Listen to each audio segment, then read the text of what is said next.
It's time to attack and dominate. Attack and dominate.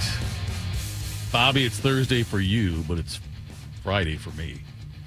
It's Thursday for you too, Jeff. Yes, I don't know. Just because you're taking Friday off doesn't mean that it's a different day of the week. I agree to disagree, I guess, on that one. How are you today, Bob? It's just facts, Jeff. Well, we'll disagree on that one. But Bob, how are you today? I don't know. We're not going to disagree on that because the day of the calendar says that it's Thursday. Just because it's your last day doesn't mean that it's a different day of the week. It just means it's your final day of working, and that's fine. I've got an old calendar, Bob. It shows Friday still for today. Then what's the next? What's tomorrow? Tomorrow? Tomorrow's Friday and then Friday. Okay. I get back-to-back Fridays. So Sounds good. Yeah. How are you today, Bob? I'm doing great. Bodie, good morning. Could be better, but that's all right. That's all right. No worries. Listen, Bodie, The good thing is we got the important issues hammered out. Yeah. Like the fan pool. Yeah. Yep. There we go. You got a fan poll for today already? Our stream doesn't fire every single morning, but Other than that, though, we got the fan pool figured out. Don't worry about that one. we'll take care of that. That'll be all taken care of. Big show lined up for you today. We will have Albert Breer on. He'll be on at 7:05. We have NFL picks, which will also feature a visit from Ya Highness. We'll get him in here as well. Birds who fly together. Yes, they do. Morning Juice sponsored by Riverside Bank in Dublin and Event Risk Elite Protection. We got a lot to talk about today. The Reds beat the Cardinals yesterday. They are hosting the Cubs tonight. Yeah, they're 2 games back now. So are the Guardians. Guardians got a win last night, too, over the Tigers. They are at 110 today in Detroit. And we got a big NFL game tonight. Bills hosting the Dolphins. Huge. That's a huge one there. It's huge for the Dolphins. And we'll talk about it more, I'm sure, in the NFL picks. But AFC Championship preview? I think it might be you might see McDaniels on like Indeed or something like that after this if they do poorly here in this one. But open for work. Yes, we'll find out on that one. So we'll get through all of that. But as we do every day at this time, Bobby is going to make us smarter. Time to get smarter. Morning Juice presents Today in History. Here's your professor, Bobby Carpenter. All right, Bobby, work your magic. If there's any magic involved, it's just history, Thitoff. You understand how that works? Things that have happened? Yeah, I got you. Yeah. Okay. I don't know if there's you're expecting me to do something spectacular. I don't think that's going to happen today. We're going to do the very best we can with what history gave us.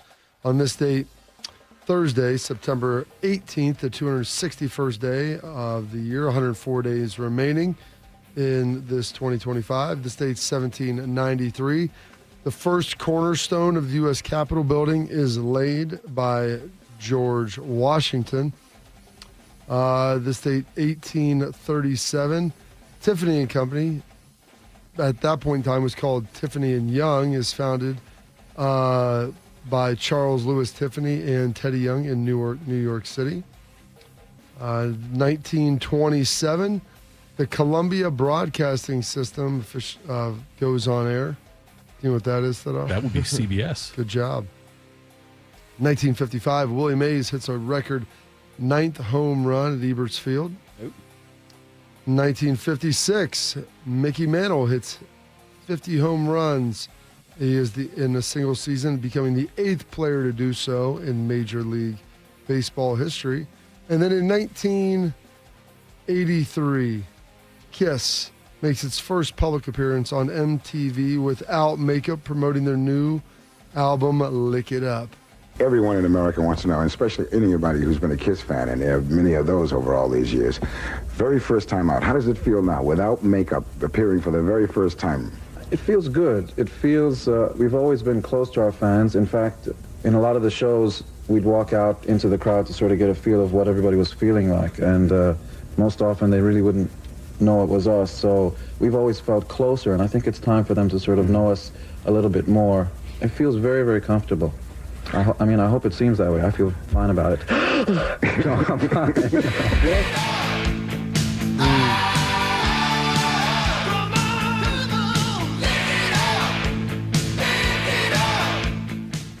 Lick It Up. I remember that video when they world premiered it on MTV. The guy doing the interview there was J.J. Jackson from MTV, Triple J. But, yeah, it was a big deal. First two J's weren't good enough. Get the third. Right. It was such a huge deal when Kiss went makeup free. I think they've had 14 different final tours, by the way. Okay, listen. The final farewell every time. Yes. Just lick it up.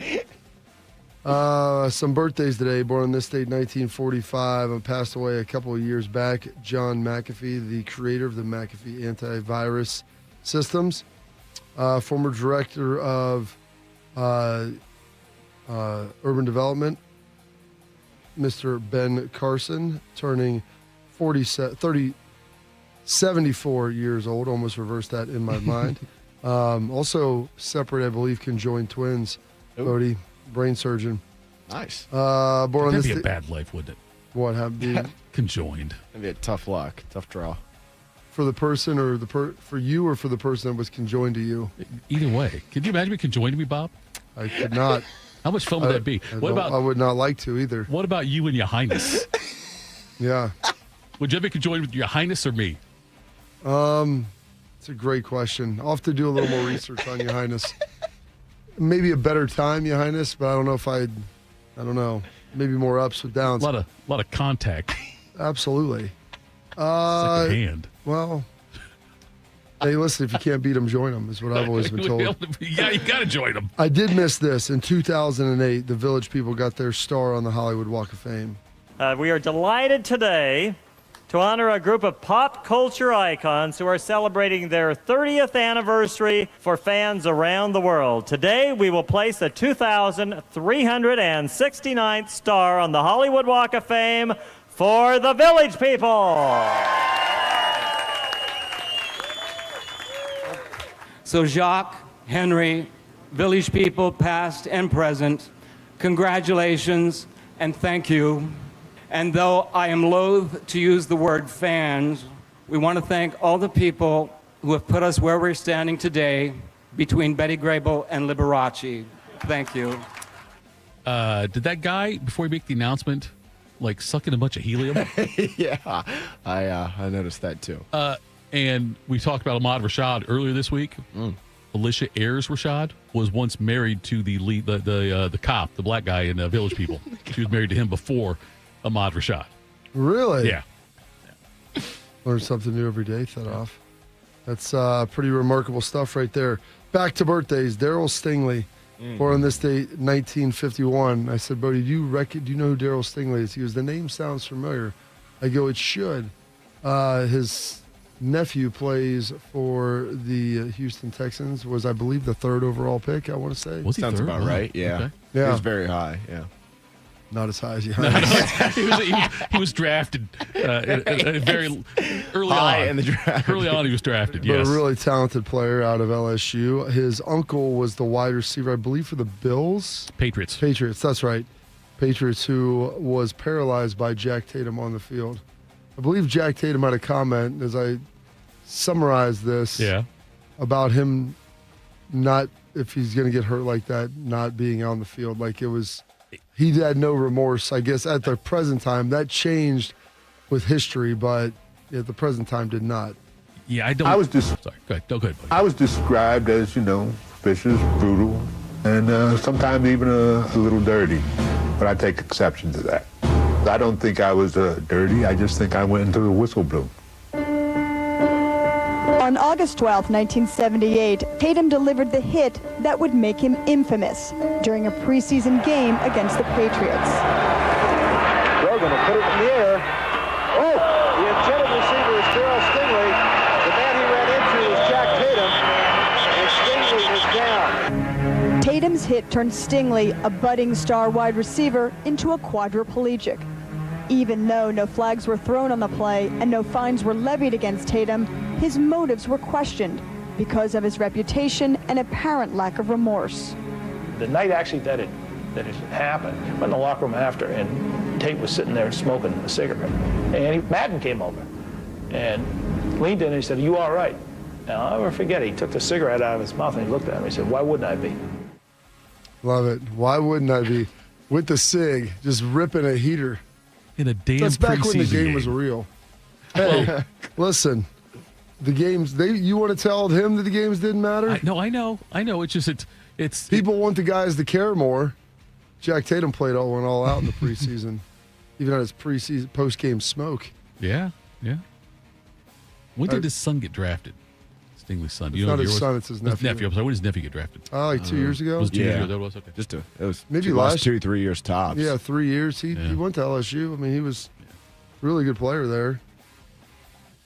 You are aware. You were aware that was his nephew, correct? Yeah, I knew it was his nephew. Yeah, I said son on accident. I didn't. Yeah, I knew his nephew. Yeah, I was just curious. You knew they were related. Yeah, he was a super hot, maybe fourth. He was top 5 though, Bodie, if I'm not mistaken. Right? For sure, I think. Yeah. For sure, I think. For sure, I think. A lot of certainty. I'm like 99% sure because he wasn't necessarily projected to go quite that high. Yeah, like he was top 10, and he went kind of drafted as high as most people think he could go. Derek Stingley Jr. We're going to solve this right now. Let's go.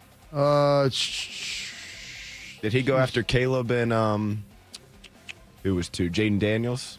Or no, that would have been just last year. Would have been last year, yeah.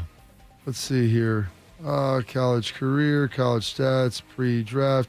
Selected Stingley in the first round, 3rd overall pick in the 2022 draft. 22. There you go. So this is his 3rd season. There you go. He was the year before CJ. And 4th season, right? 22, 23, 24, 25. Yeah, yes, correct. So it was 2 years before those guys, or 3 years before. It was the year before the CJ. Yes. A lot of numbers getting thrown around here. Year before CJ and Anderson. Hutchinson went right before him at 2, and then Walker. There you go. 1. Some other big birthday. Speaking of, guys of great remorse and great people. Oh, no. Rick Pitino, 2 national championships, 1 vacated, 7 Final Fours, turning 73 years young. Dig in and be a basketball player. Dig in. Every time you miss a shot, your game deflates. We don't care about your missed shots. Play defense. You're like children with bad things happening. Instead of digging in and be tougher, you wilt. Where is your toughness? Where have you guys been raised that you're so weak mentally that you just give up when something doesn't go right for you? Don't you know what adversity is all about? That's the game of life, not the game of basketball. You don't get down when things go wrong. You dig in and get tougher. Your whole life's going to be adversity. Learn how to deal with it. He owes me $19.95, by the way. For what? Because when he got hired by the Celtics, first of all, I was very excited about that. Got hired by the Celtics, and he had a book came out, and it was like one of those motivational, like you winning life, what kind of thing, whatever it was, and it was a waste of money. And I think it's a fraud. Well, I mean, when you say you mean he's a fraud, what do you mean? Because he went to Boston and was going to do really great things there, and then didn't do it. There's a lot of people that have gone a level up and were supposed to do great things and didn't. I didn't invest $19.95 in all those people, though. I'm just saying. So by you reading the book, then you felt invested in it. I didn't read the whole book. I purchased the book and started to read it, and then realized he sucked and stopped reading it. So what does his inability to coach the Boston Celtics have to do with the book being a fraud and fake? Because I expected to buy a book from a future NBA championship coach, my Boston Celtics, and I didn't get that. Could have just wait till he won an NBA championship and then bought it. Yeah, it was skyrocketed in price probably at that point. I tried to get ahead of the curve. I didn't want to be the last one to the show, Bob. Bodie, have you ever bought that Celtics legend Rick Pitino's book? No, he's smart. He knows he's a fraud. I don't think Bodie was around, probably at the age where he would be buying books then. Rather young, yeah. That was probably, 96, 97? 96, I think, when they won they won with Kentucky. It was shortly after that. Yeah, that was his final year, though. He won and then he left, correct? Yeah, I think that's correct. Maybe UMass that year, I want to say, in the championship. Or was it Arizona? Sounds about right. Might have been UMass with Marcus Camby. But yeah. There you go. Now head coach for the St. John's Red Storm. He is. How about that? 73. And where are you from? Young 73. Where are you from? He's. This isn't a game of basketball. It's the game of life. I mean, so who are you raised? Are all around us. He was great. I mean, listen, I'll tell you what. On August 1st, sometime back in the mid-teens, he was at that Italian restaurant in Louisville. It's a big day for him. He did, yeah. He's a hell of a recruiter too. Absolutely. Well, listen, incentives. Whatever it takes. He majored in human fulfillment. Should have done it in Boston. Should have done that for the Celtics. I don't know if that would have helped. Speaking of the Celtics legend, The 19, let's see if Thitoff can figure this out. 5-time All-Star, 3-time champion, 6-time first team All-Defense, and the 1979 Finals MVP. 1979 Finals MVP would be Dennis Johnson. Bingo. Seattle Supersonics. Born in 54. Celtics have one timeout. Lakers have one timeout. And the Celtics can play for the last shot. They're tied. Bird, doubled. Dennis Johnson, 2 seconds. It's good. The game is over. The Boston Celtics are acting like they've won a championship, and Tommy, for them, perhaps it has been as important as a championship. 2-2 is the series. Dennis Johnson, who is simply marvelous, hit the last basket of the game to wind up with 27. He was only 52 when he died. Yeah, he died in 2007. Yeah, heart attack, yeah. Is that what got him? I think it was a heart attack, yeah. I'll double check, I think it was. So he was younger than you, Thitoff. It's a big achievement. Hey, you've outlived the Finals MVP. Bob, every time somebody like that, when somebody dies that's younger than I am, and every time a couple... Do you feel better about that or worse? Oh, I feel great about it. And every time a couple that my wife and I know, or that I know, somebody that gets divorced before I get divorced again, I get a high five. Do you just say one, your first, or their second? Like, which do you... I'm just saying, like, whenever somebody know that doubted us. To celebrate other people's failures. No. I like that. That's not their failure, Bob. That's my exceeding expectations. However you look at it. That's the way I think it is. I'm like the 72 Dolphins. Every time it happens, I get some champagne out. Yeah. Because people loved Mercury Morris for that. He was so... Did you hear about Ronnie and Julie? No. Pour glass. Let's go. R.I.P. Ronnie and Julie's wedding, marriage up there with the Queen. Oh, geez. Turning 71 today, former Auburn coach Tommy Tuberville. The 2004 Auburn Tigers may have been the best overall team in Auburn history. Certainly, it was one of the best and most loved teams. Campbell hands it off to Carnell Williams. 4, 3, 2, 1, touchdown! Tigers! Ball game over. 21-13 Auburn. 11-0 and 3 in a row over the Alabama Crimson Tide. With the win over Tennessee in the SEC championship game, its second win over the Vols that season, Auburn finished the regular season with a perfect 12-0 record. A 16-13 victory over Virginia Tech in the Sugar Bowl gave the Tigers a 13-0 record, at the time the best in Auburn history. There we go. They were unbelievable. That's one of the best teams that ever won it. Ryne Sandberg, 10-time All-Star MVP, Hall of Famer, turning 66 today. Well, he passed, right? No, Sandberg's alive. No. Oh. He's got cancer, though, but I don't think he's dead. Is he dead? Oh, did he just pass away? Yeah, just like a month ago or so. Okay, well, you know what? That's so he's not turning that age, but he did pass. Thitoff missed the celebration. In memory. Oh, wait, With a tireless work ethic and a genuine sense of humility, he endeared himself to a generation of Cubs fans, becoming one of the most popular players in franchise history. Rhino, as he was affectionately known, was a 10-time All-Star, 7-time Silver Slugger winner, tied for the most ever by a second baseman, and won 9 consecutive Gold Gloves, cementing his reputation as one of the finest defenders of his era. Sandberg ranks among the Cubs' top 5 in several categories, including games played, runs scored, stolen bases, hits, doubles, and home runs.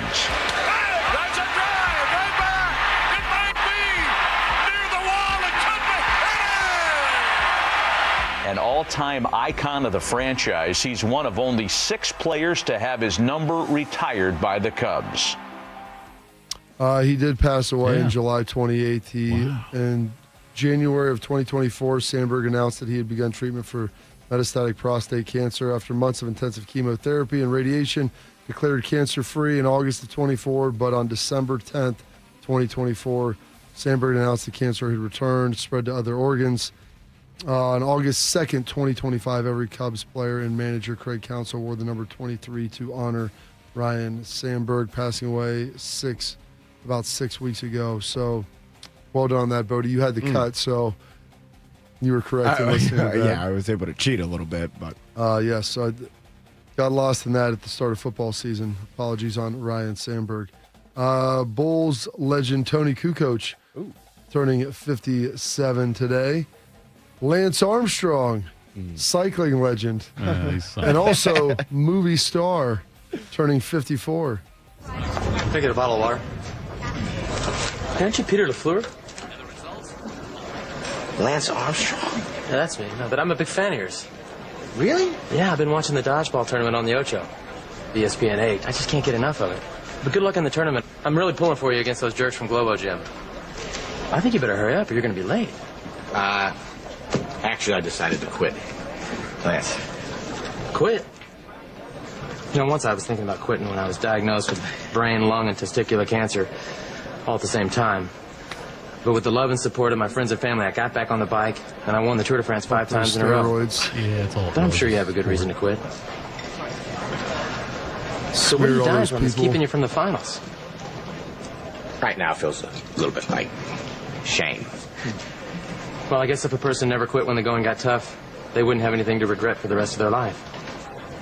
But good luck to you, Peter. I'm sure this decision won't haunt you forever. There you go. Or the decision to smear all those good people and ruin some lives.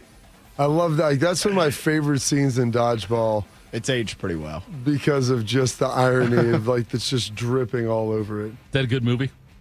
Oh, Tito, it's amazing. You know, some people... If you dodge a wrench, you can dodge a ball. Eat their own puke, you know, in their own culture. Not anywhere I've ever been, but people do that. People do that. I had heard that Jason Bateman's announcing was pretty funny. It's a bold Bateman's strategy. great at anything, yeah. But he really is. He's amazing in that.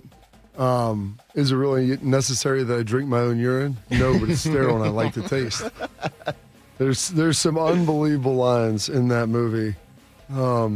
It's a bold strategy, Cotton. It's submissive. Oh, it's so good.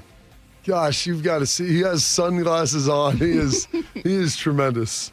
You need to watch it. I'm not even going to tell you what to watch anymore. That's why we need the whiteboard to put it up here. You can start every time we say it. We'll put it up there. The thing is, you don't actually watch them. I finished watching the New Orleans, the Katrina documentary last night.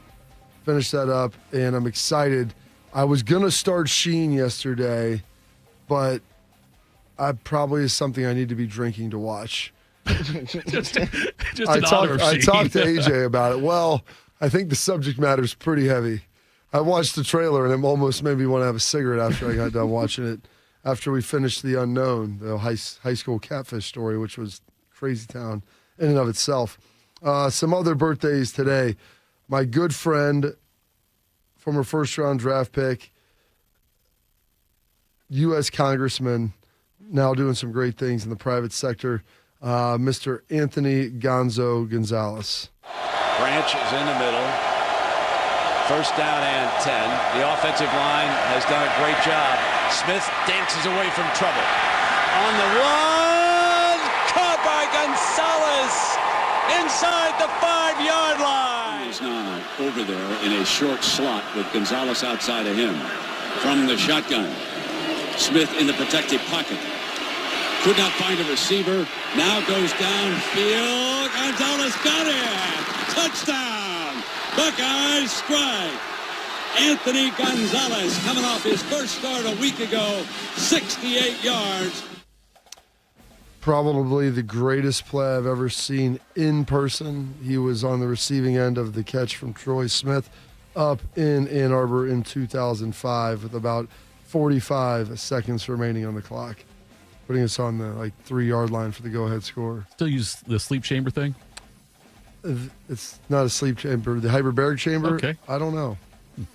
That's a great question. I'll have to ask him. The problem is, usually when you get married, those are tough to swing because I don't know if his sealed his whole bed or if it was just a little pod he got into. Right. So I'll have to ask him about that. I know when I was living with him in New England, he wasn't using it at that point. But yeah, it does. Listen, the hyperbaric chambers are good. I get in try one of those. They've got opportunities for it. I get in one probably twice a week. So we'll get a sponsor. What's we sponsor? Somebody sells that. Is there a hyperbaric chamber company in town? There's places I think you can go where they rent them out by the hour. It's like anything else. You go there and But just not couples, like just one person at a time. They have singles. There's one. One of my friends has a 3-person one. So that's sharks. Well, I mean, it's not laying in there. It's like a little submarine. You're sitting there. It's got TV and everything. It's sweet. Okay. Go there and do some work. Some passings today. Passing away in this day 2020. Former United States Supreme Court Justice Ruth Bader Ginsburg. Her and Anthony Scalia, the legendary conservative and liberal duo that disagreed. Well, I mean, this is great because they disagreed maybe illegally, but were really good friends outside of the courtroom, which is something that seems to be lost in this day and age. Another tragic passing. It's been, 13 years since he passed away.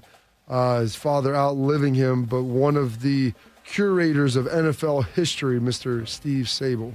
You're looking at an unusual story here and a person in myself who can go back and remember the sights and sounds and smells of the first time I ever put on a football uniform.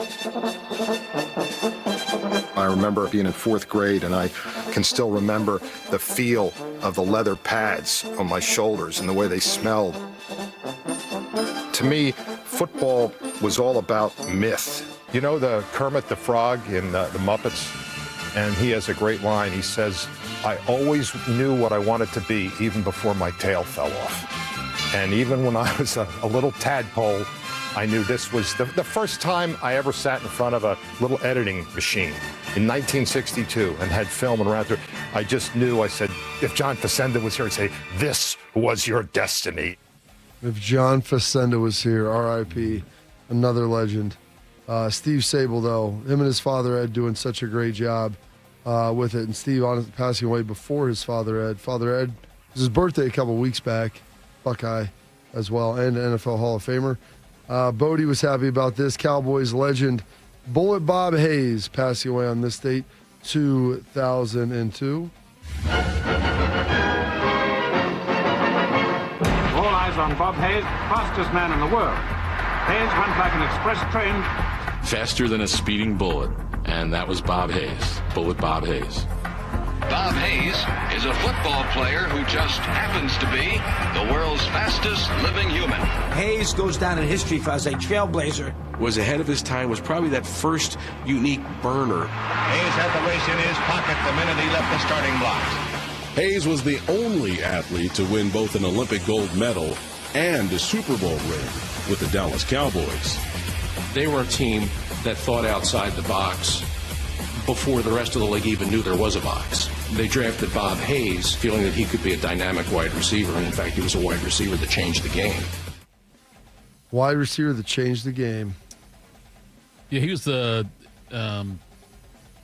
he had like 10 seconds in the 100. Is that what he had, somewhere around there? He's the fastest man in the world. He was at the time, yeah. That's why they called him Bullet Bob Hayes. And then also passing away on this date, 1970. My goodness, 55 years ago today. A left-hander that played a right-handed guitar, Mr. Jimi Hendrix.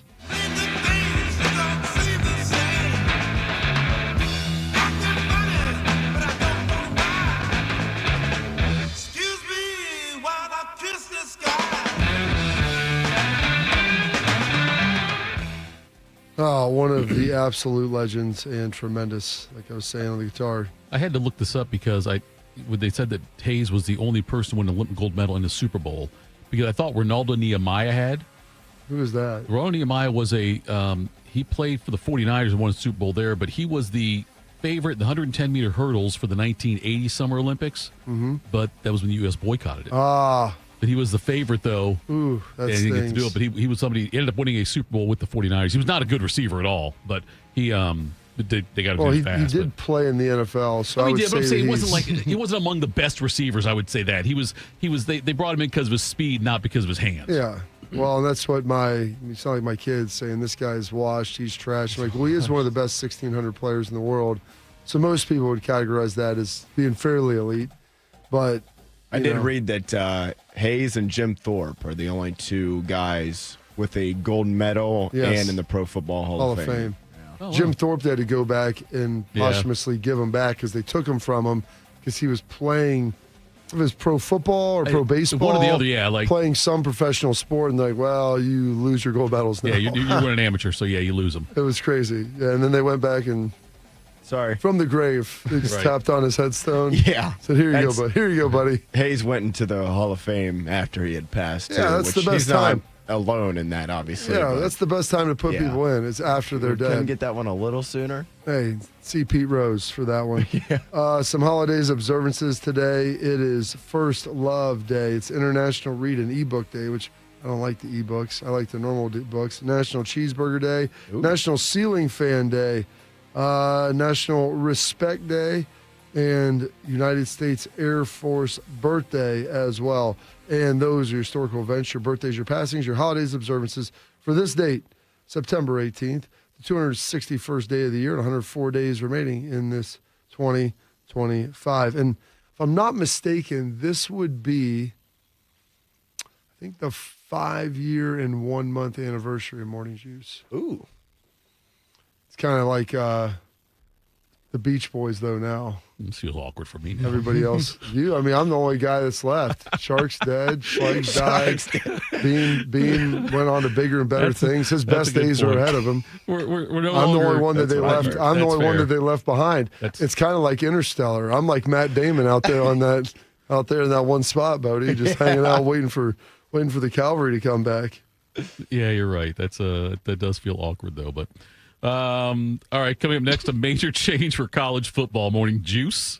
That nagging pain, you know the one. Sometimes it's from years of hard work. Sometimes it's an old injury that never healed right. Either way, it's been calling the shots in your life for too long. But that stops right now. I'm Tyvis Powell, and QC Kinetics is here in Columbus to flip the script. Dr. Walkoff and his team use regenerative medicine, advanced cellular treatment that help your body heal and restore the damage in your joints. Not covering it up, not cutting it out. Actually helping heal and restore. And the results, long-term lasting relief. So instead of planning your day around pain, you're planning it around life. QC Kinetics, no surgery, no drugs, no long recovery, just a smarter, natural way to get your freedom back. Check them out at qckinetics.com/Columbus. Bring your MRIs, your x-rays. They'll make sure you're a good candidate. The consultation is free. Just call QC Kinetics at 380-208-4544. That's 380-208-4544. 380-208-4544. When it comes to protecting your assets, you need a security partner. Event Risk Security Services is a U.S.-based veteran-owned company providing protection services,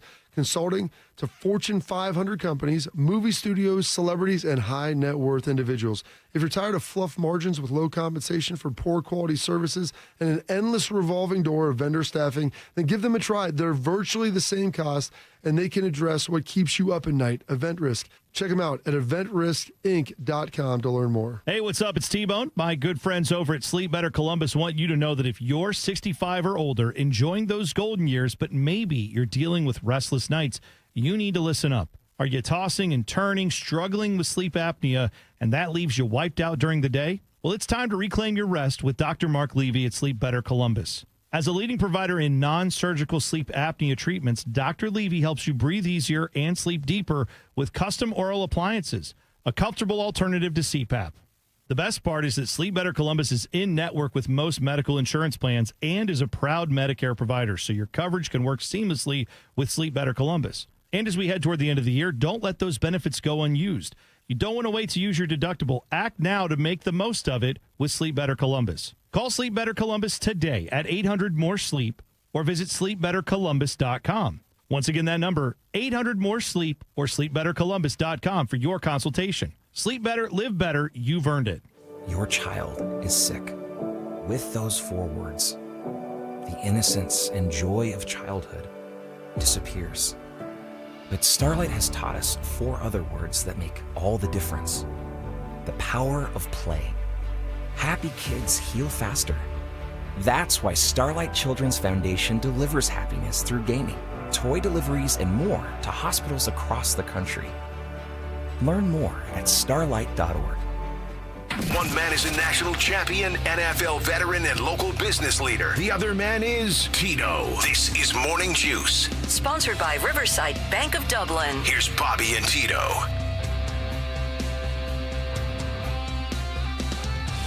Do you need a bank that truly values local business in this town and an opportunity to work alongside them as partners? Whether you're a small business or a large operation, Riverside Bank of Dublin has the right tools for the job. Riverside Bank of Dublin has the experience of working right here in Central Ohio. They understand the business climate in our area. They'll help you reach your goals, whether you need an SBA loan to get your business off the ground, a line of credit to keep your business running smoothly, or equipment financing to get your business up to scale. Riverside Bank will tailor a solution to fit your needs. Visit them at riverside.bank or stop in. Get to know them in person at 6300 France Road, Riverside Bank of Dublin, member FDIC, equal housing lender. So, Bob, college football, they have announced, the NCAA announced that they are going to get rid of the spring portal window.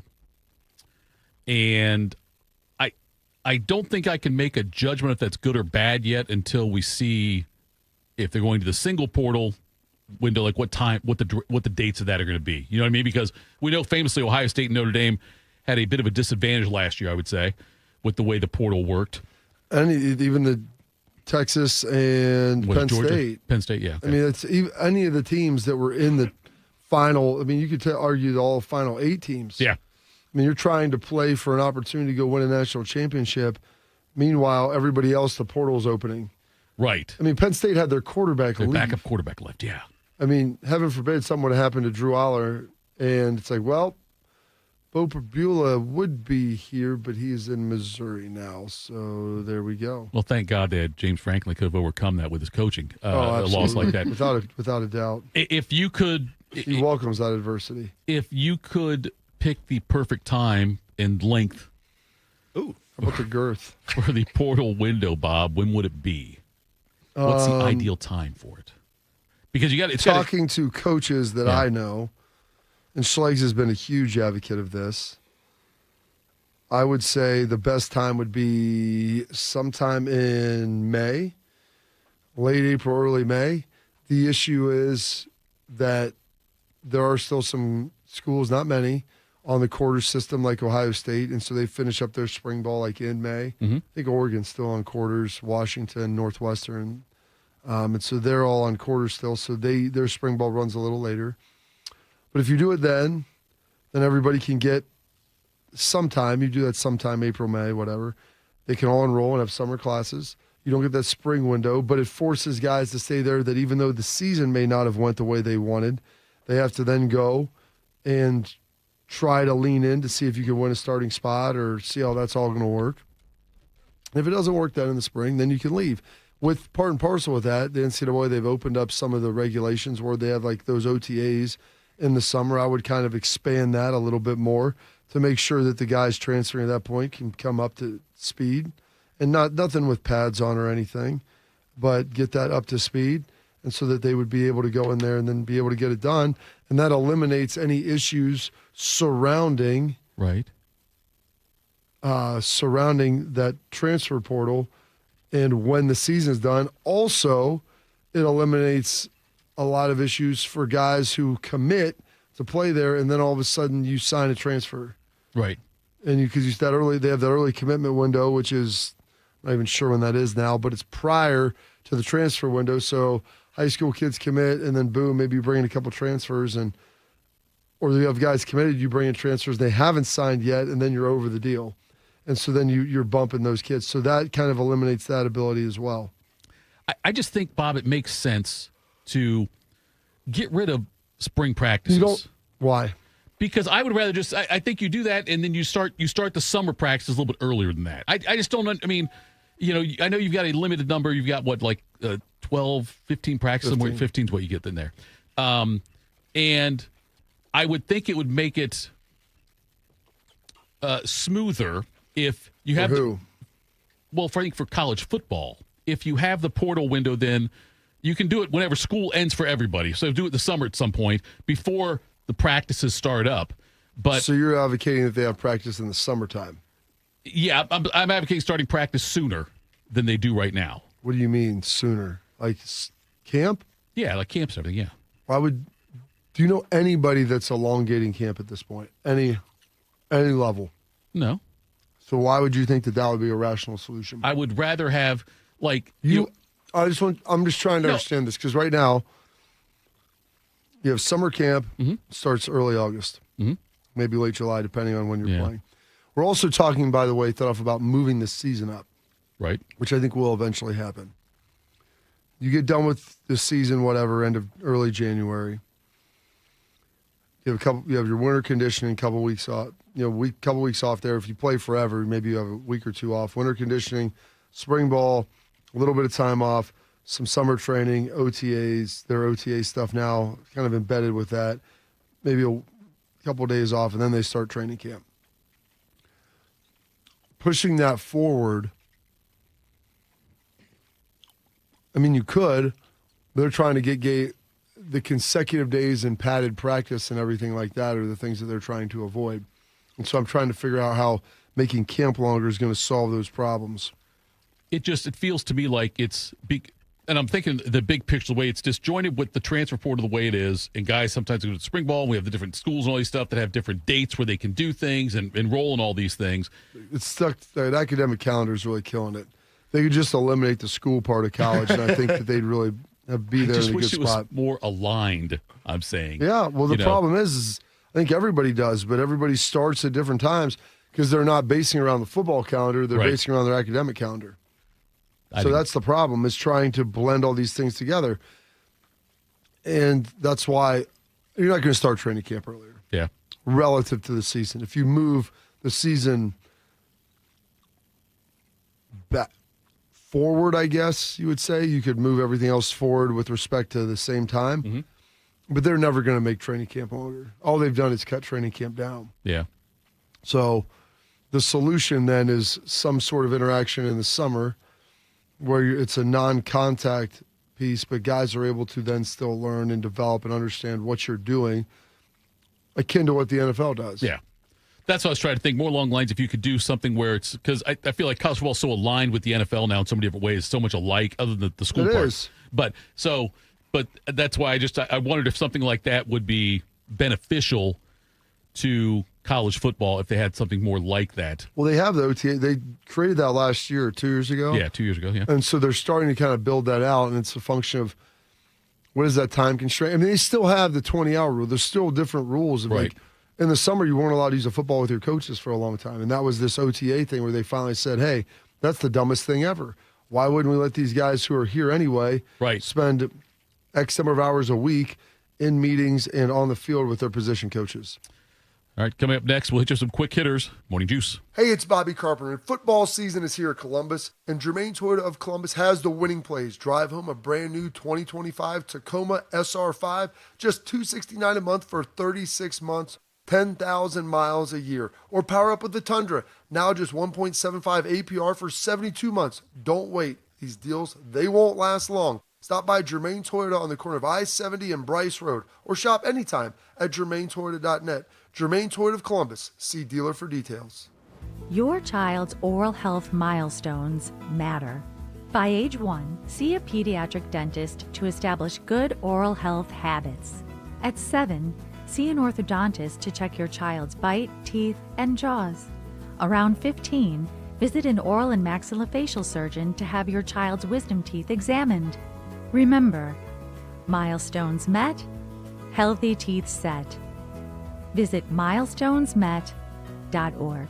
Hi, I'm Kim Holderness. And I'm Penn Holderness. You don't have to have an amazing race to the doctor, but you should make time for routine cancer screenings. I schedule my mammogram and other cancer screenings around my birthday and then treat myself to lunch. I do too, because, of course, everyone likes lunch.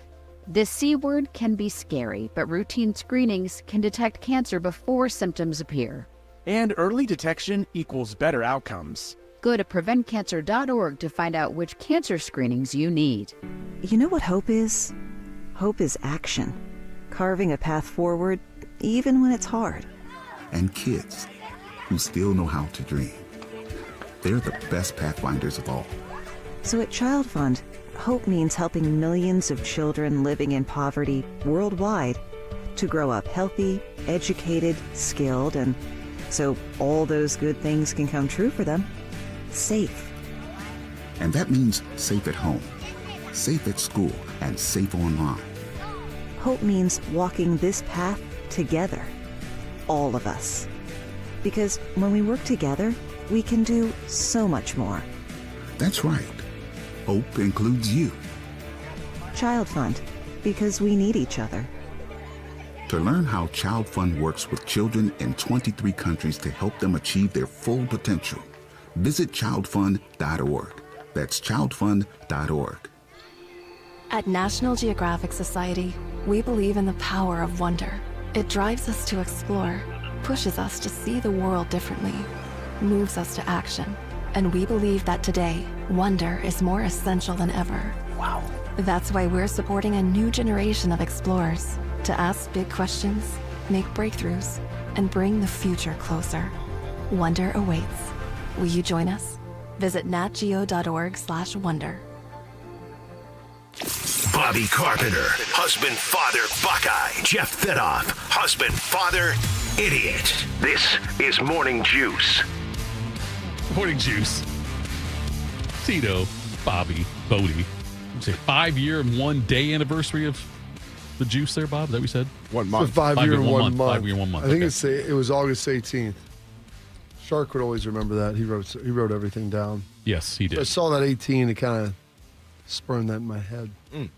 All right. This is Bodie's time to shine. Morning Juice presents Quick Hitters. Sponsored by Dr. Mark Levy. If you're snoring and not sleeping, call Dr. Mark Levy today at 1-800-MORE-SLEEP. Speaking of not sleeping, how's my body going to react in Vegas? I don't know what that means. Depends on what you're going to do to your body. What I'm saying is I usually go to bed like at 9, 10 o'clock at night. I know a guy out there in the desert area that can hook you up with some stuff, 6, Tito. 7 o'clock out there and like up at like 2 in the morning out there. Is that I don't know how my body's, it's going to be a shock. Right. I go out there and do it. You'll be fine.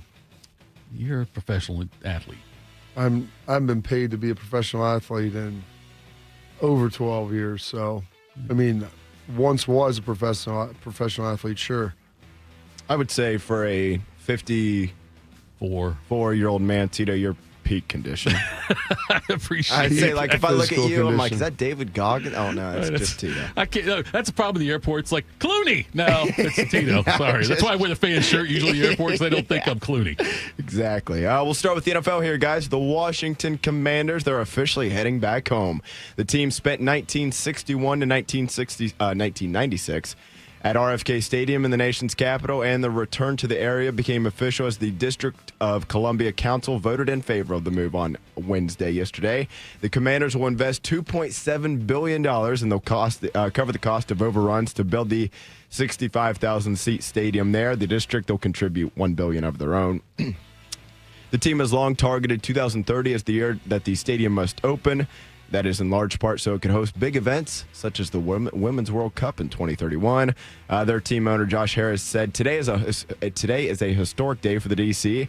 and the Washington Commanders organization and our fans. We are deeply grateful for the warm return to the district in the center of the DMV, and we look forward to officially bringing the team back to its spiritual home in 2030. Bobby, this ownership group, ever since they bought the team from Dan Snyder, they seem to be pushing all the right buttons, and this seems to be another one in the long list. They've wanted to bring that stadium back there for a long time. Nobody was going to authorize that with Dan Snyder at the helm. So as soon as he got out, hey, we're good. Bring it on back. Bring it back to your spiritual home. We're going to put a big wind catcher on the side of it. We'll let you use the name Redskins again because people are for that. You think it'll happen? I don't know if they go back to the name, but I know that there have been talks about the logo. Yeah. Like people that I have talked to within the NFL, there have been a lot of Native American tribes have pushed to get the logo back out there instead of that stupid block W. Is there a middle ground where you can use the logo and maybe just call them the Commanders? Yeah, or something. I think that may be it. Yeah. Where they'll like use the logo again and still call them the Commanders. And put the logo back on the helmet and sell that. And how about a W with feathers? Maybe that. I don't know. Put a dream catcher on the W. Who knows? But I think that they'll have something like that. But this is great to see. Where the stadium's at now is terrible. It is in the middle of nowhere. Oh, it's awful. It's in the middle of nowhere. It's a 45-minute, 50-minute drive from Is it really? Washington. Yeah. Oh, yeah. You drive by... what was the old RFK? Yeah, you RFK. drive by that on the way there. You're like, oh, we're leaving the hotel 5 minutes in. There's RFK. How much longer do we have? Oh, about an hour. I mean, it was terrible. It would just be sitting there. So it's great to see this happening. It's good I'm glad to see there's a lot of private dollars going into this as well. And that's the way that it should be. If you want something done, you've got to put your own cash up on it too. Obviously, the district is paying for some of it. But this will be great for them to bring all of that back.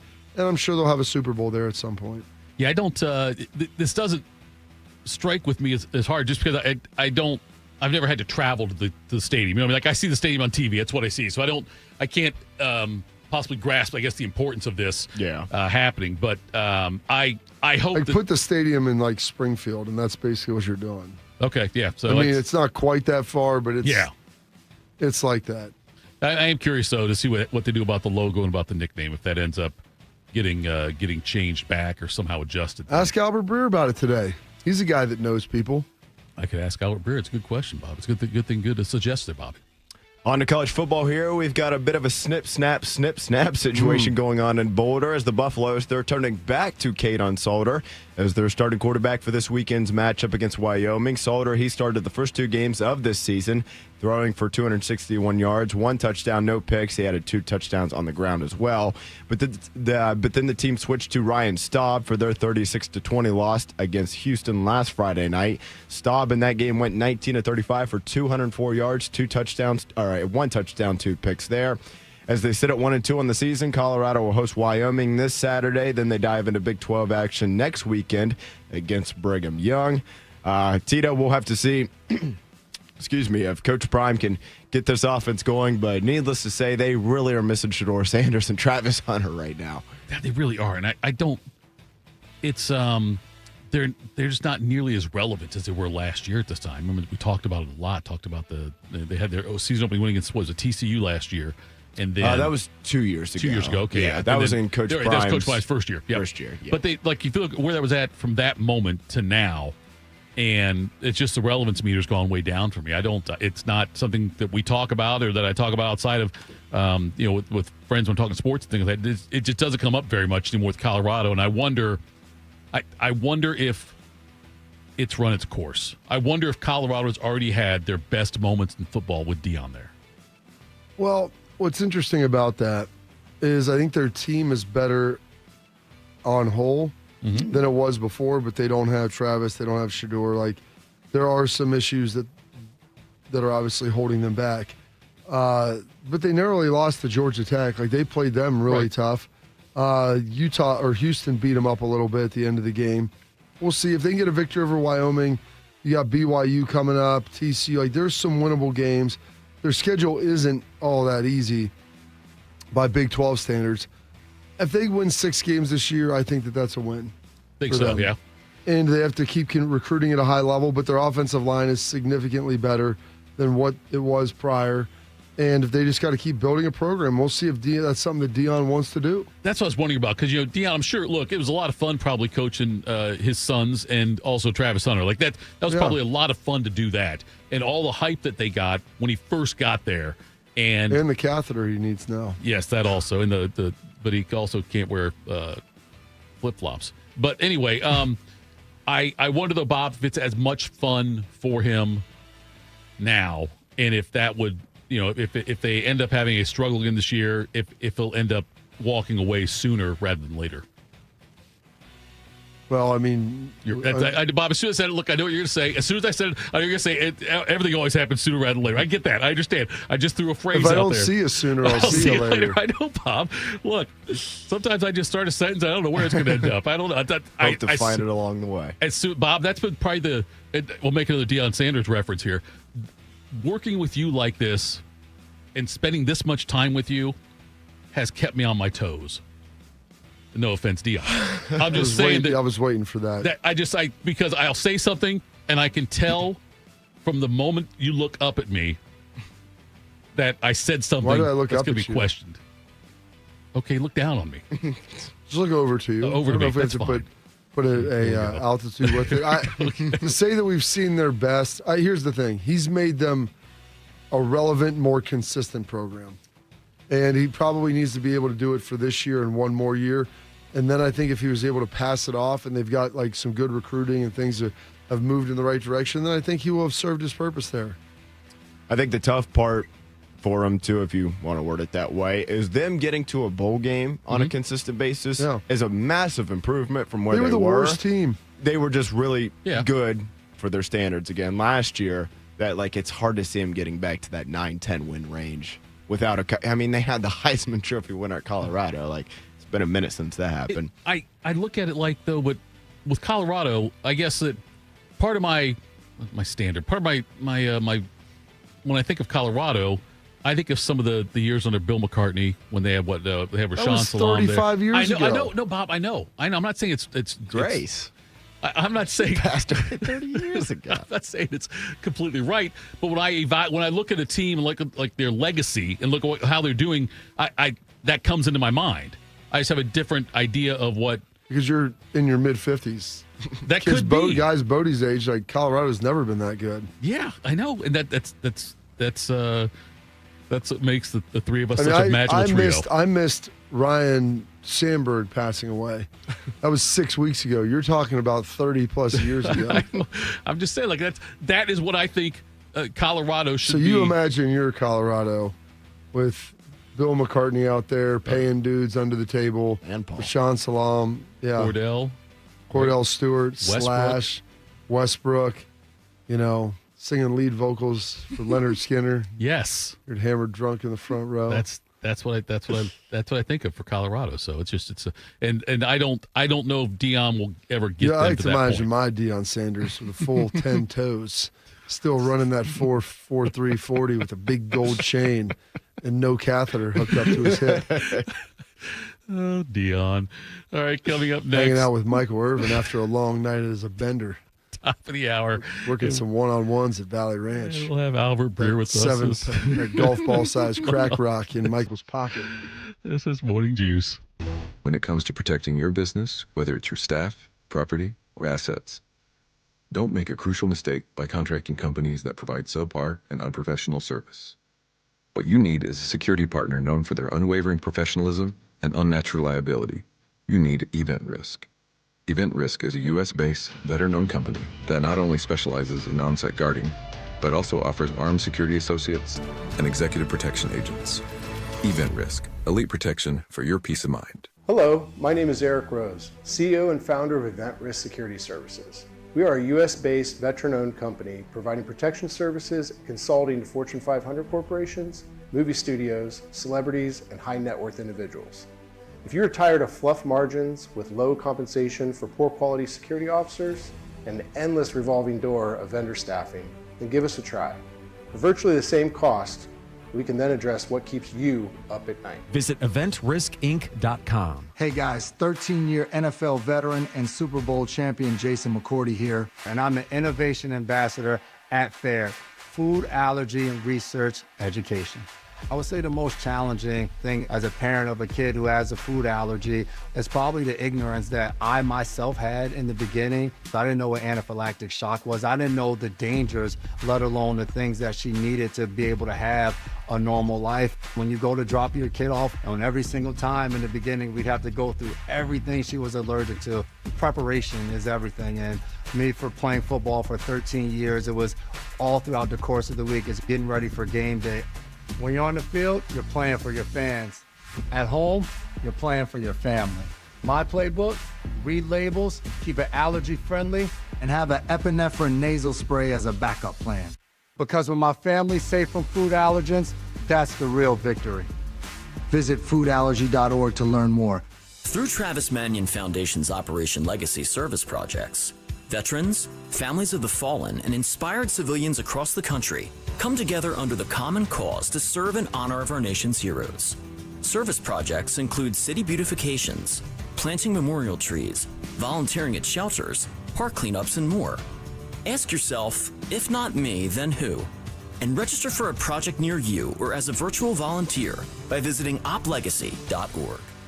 Hey, it's Anthony Rothman, and I'm leading a fundraising team at Walking the Dog October 12th in downtown Columbus. We're walking to save lives while a free dog festival fills the park. Join my team, and let's make a difference at gigis.org. That's GIGIS.org. The next disaster is coming. Make a plan. Keep extra medication on hand. Make copies of important documents. Stay informed and be ready. Learn more at americares.org/sendusin. Proud to be your go-to sports addiction. WBNS, WBNS-FM, HD3 Columbus. The Fan 3, Ohio sports destination. Attack and dominate. You're locked into Morning Juice. Sponsored by Riverside Bank of Dublin. Here's Bobby and Tito.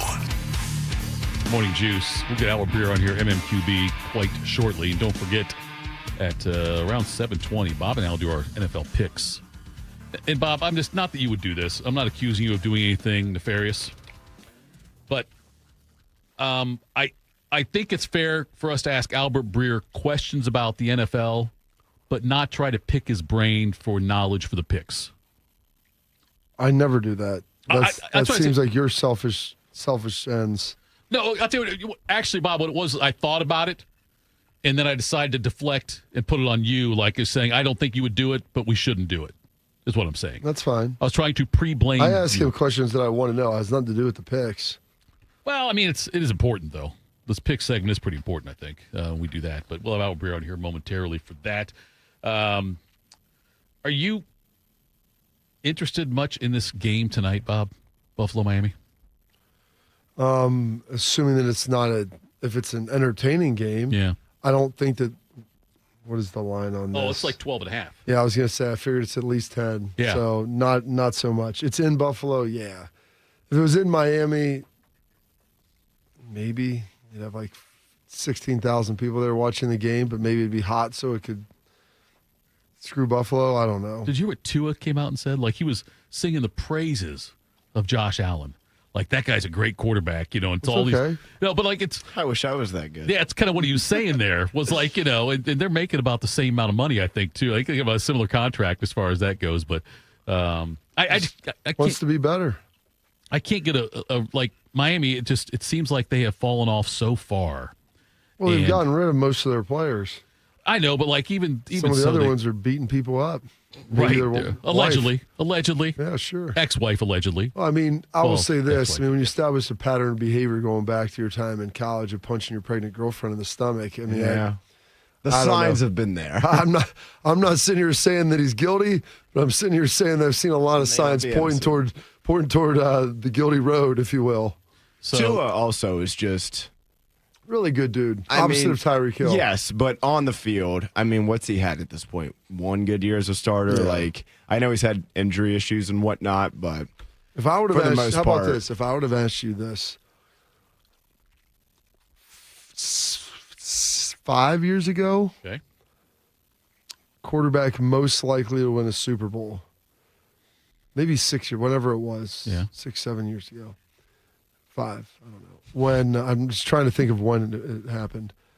Who would have, whenever that moment that Jalen Hurts got benched for Tua. Yeah. If I asked you who was going to win a Super Bowl first, what would your answer have been? Yeah, you're right. That's fair. Yeah, that's a good point. And Hurts has played in 2. Hurts has played in 2. Almost won both. We're talking about changing rules for things that he's doing in the league. Yeah. We're talking about changing the concussion protocol for Tua. Well, I heard that interesting thing about Tua, and I may have already brought it up on this show, Bob. Who the hell knows? I may have heard it on another show. Who the hell knows? But it's good. Plagiarize your ideas. No, I'm just saying. Credit. I'll give credit where credit's due if I knew I give credit to. But anyway, the notion that people are expecting Tua to if he gets another concussion, just like or whatever, it's done. I'm not going to listen to anybody else sit there and tell me what people should do with their own lives. No, I'm not saying that at all, Bob. I was saying that somebody said that they wonder if instead of expecting Tua or someone like that to have like immediate fall off, that is it possible that the concussions he's had and the injuries had has caused a gradual what like he can't find his way to the stadium for a game? No, just like maybe though it's just he's some wanders around off a press conference and just drifts away. It just shakes a couple hands. They expect you might expect it like his career's over now. Fall off. He's played like 4 years. I know, but he's had quarterbacks, but he's not like 20. But he's not played better. No, we definitely hadn't played better. That's what I mean. It's impossible for him to play better. He hasn't played. It's like he's gone fell off a cliff, but maybe he's rolling down down the side of the mountain a little bit. We just watched one great year from him. Could be that too. Yeah, but I wonder about that though. I Like think how much? that's more. I think it's probably more it. I feel like every time I've watched Tua in the NFL, he is a guy that, like, if everything's clean and It's perfect, good. it's Yeah. really good. Right. Like, you protect him if you can run the ball well. You know, Waddle and Tyreek Hill, when they're both healthy and playing, and like when Mike McDaniel first got there, Yeah. like he had a strong year there. Yeah. And when everything's clean, and like you could say that about a lot of quarterbacks, Sure. but he can play pretty well. But as soon as things kind of go sideways, even a little bit, he's toast. And you can't succeed like that every, week after 'cause week, you're year after never year. gonna It's never have- going to be perfect. Yeah. Well, like the thing that. is, when you're making a lot of money, Yeah, then you the can't team's pay going to those- get a little Yeah. worse. You can't Yeah. pay those guys to be great around you, and that's why everybody got overly excited about the quarterback in San Fran. What, Brock Purdy? Brock Purdy. I mean, would you say Tua is better than Brock Purdy? Probably not. Probably not. I'd say Brock Purdy's maybe a little bit better version of Tua. Yeah. When things are good, things are clean, looks fine. And everybody's just throwing a lot of shade at him because he was Mr. Irrelevant and Tua was a first round pick. Right. But I mean, kind of they're the same guy. By the way, where did our guy World of Warcraft man come from? I don't even know who that is. Purdy still? No. Mike McDaniels. Oh, where did he come from? San Francisco. Yeah. He's under the Shanahan tree. Exactly. Right? So they Yeah. run the same thing, and so it's easy for the quarterback. Not easy, but it makes it a clean picture when things are working well. When they're not, you have to put more on them, and then that may be an issue. So we got Albert here? Yep. Perfect. Let's bring him in. Albert Breer, good morning. MMQB joining us right now on Morning Juice. We were talking a lot about the Miami-Buffalo game tonight, and how hot is that seat for McDaniels now, and how hot will it be if they put a pretty lackluster performance up there tonight?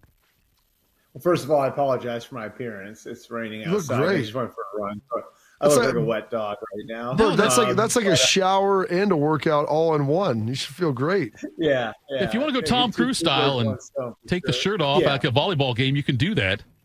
I don't know if anybody needs to see that. All right. But, so I would say, like, really for Mike, you got, a couple of issues now. And, I think the first one really is that, there's this narrative over the course of the offseason that I think to some degree was true, that place had been thrown into a bit of chaos. And, part of it goes back to, I think what a lot of players there felt like was a double standard for stars. And guys like Tyreek Hill and Jalen Ramsey being able to get away with certain things. And, so they tried to clean that up by changing the roster in the offseason. They trade away Ramsey. They had to work through some things with Hill. So for that to be the background and then to have a no-show in week one, and then even in week two where I think you played harder and tougher, to have, I would say, like, still like a lot of like discipline issues in the way that you play, feels to me like a red flag. The other issue that he has is that they are on the front end of a little bit of a retooling of the roster. And, I think we've been over this in the show before, guys, like where, Tron Armstead retires, they trade Ramsey, and that group that they had kind of stocked the roster with while Tua was still on his rookie contract has aged out. And I think, they made the conscious decision in the offseason that it was time to start to rework the roster. And so if you're on the front end of one of those, the natural question for an owner to ask is the guy in charge or the guys in charge, are they the right people to lead the rebuild? Because naturally, if you've got that sort of retooling coming, there's a chance to reshape the organization to a degree. So, I think Steve Ross is asking that big picture question. You've got the background of the way the offseason went. You've got the way the first 2 weeks went. And, quite honestly, you got a guy on the staff, and Anthony Weaver, that a lot of people in the building think a lot of, that, could merit an audition as head coach. And so it'll be interesting to see the way that this goes, especially after the players only meeting last week. Which my understanding, and Bobby, you can speak more to these. I don't know how many of these you were a part of, but my understanding is the message in there was that was accountability, and not accountability so much to the organization, but accountability to yourself and to your teammates. And that, the NFL is not going to judge you based on your circumstances, based on who coached you. They're going to judge you on your own merits. And so, everybody has to be accountable to themselves, which I felt like, at least, I'd love to hear your opinion on this, Bobby, but that feels to me a little bit like, players closing ranks and saying like, this isn't about the coaches, this is about us. Yeah. And I was asked about that. I was talking with Ian Fitzsimmons about it. And he goes, how do those typically go? I go, when you have good leadership, it depends on why you're having it. And sometimes you're just not getting the results. And if you have good leadership and a strong culture, that's usually okay at that point, Albert. The problem is sometimes you get in there and it just becomes a complaining session, if you will, and everybody's pointing fingers as to who's the problem. It's not them. We'll see kind of where this goes. But also, like the point that was made coming from that is relevant. Like, nobody cares about your film. You're a pro, show up and play hard. Or your circumstances, your film is your resume. And so you're a professional, act like one, or you're going to be out of the league, is what sometimes, some of the veteran guys have to let some of the younger guys know about that. We were talking, I guess, about Cincinnati and some of the things that have gone on there. Joe Burrow being out now, basically done for the season. I mean, Albert, do you foresee a situation where they try to ride him on IR and bring him back?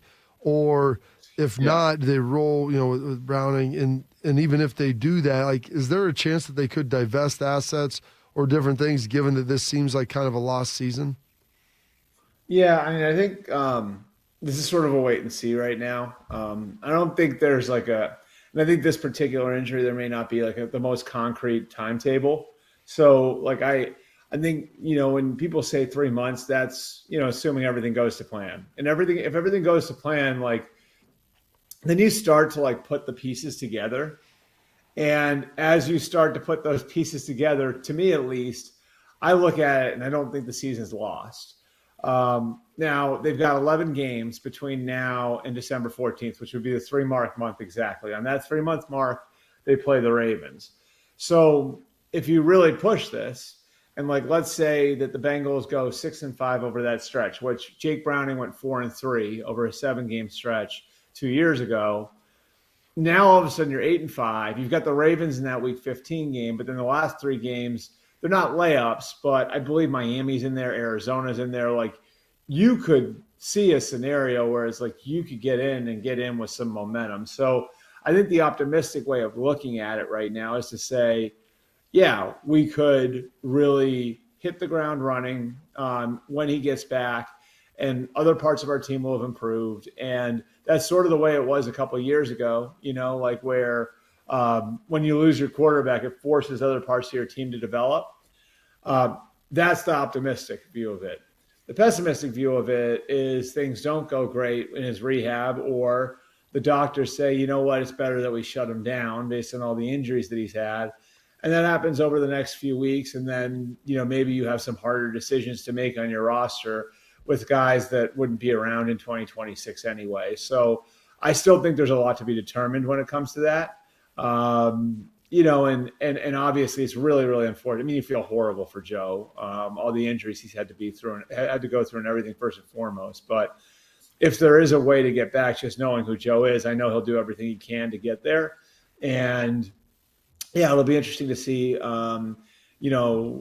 how what they would look like in November and December if there is a chance they get him back in the middle of December. Albert Breer of MMQB joins us. You might be surprised, Albert, to know that Bobby's still got that NFL vibe in it, because we do players-only meetings almost every week. Bobby calls them, and we have to go into the studio and discuss it. Are you invited? Sometimes I am. Sometimes it's just a Bodie and Bobby meeting, and then I find out about that usually the next day.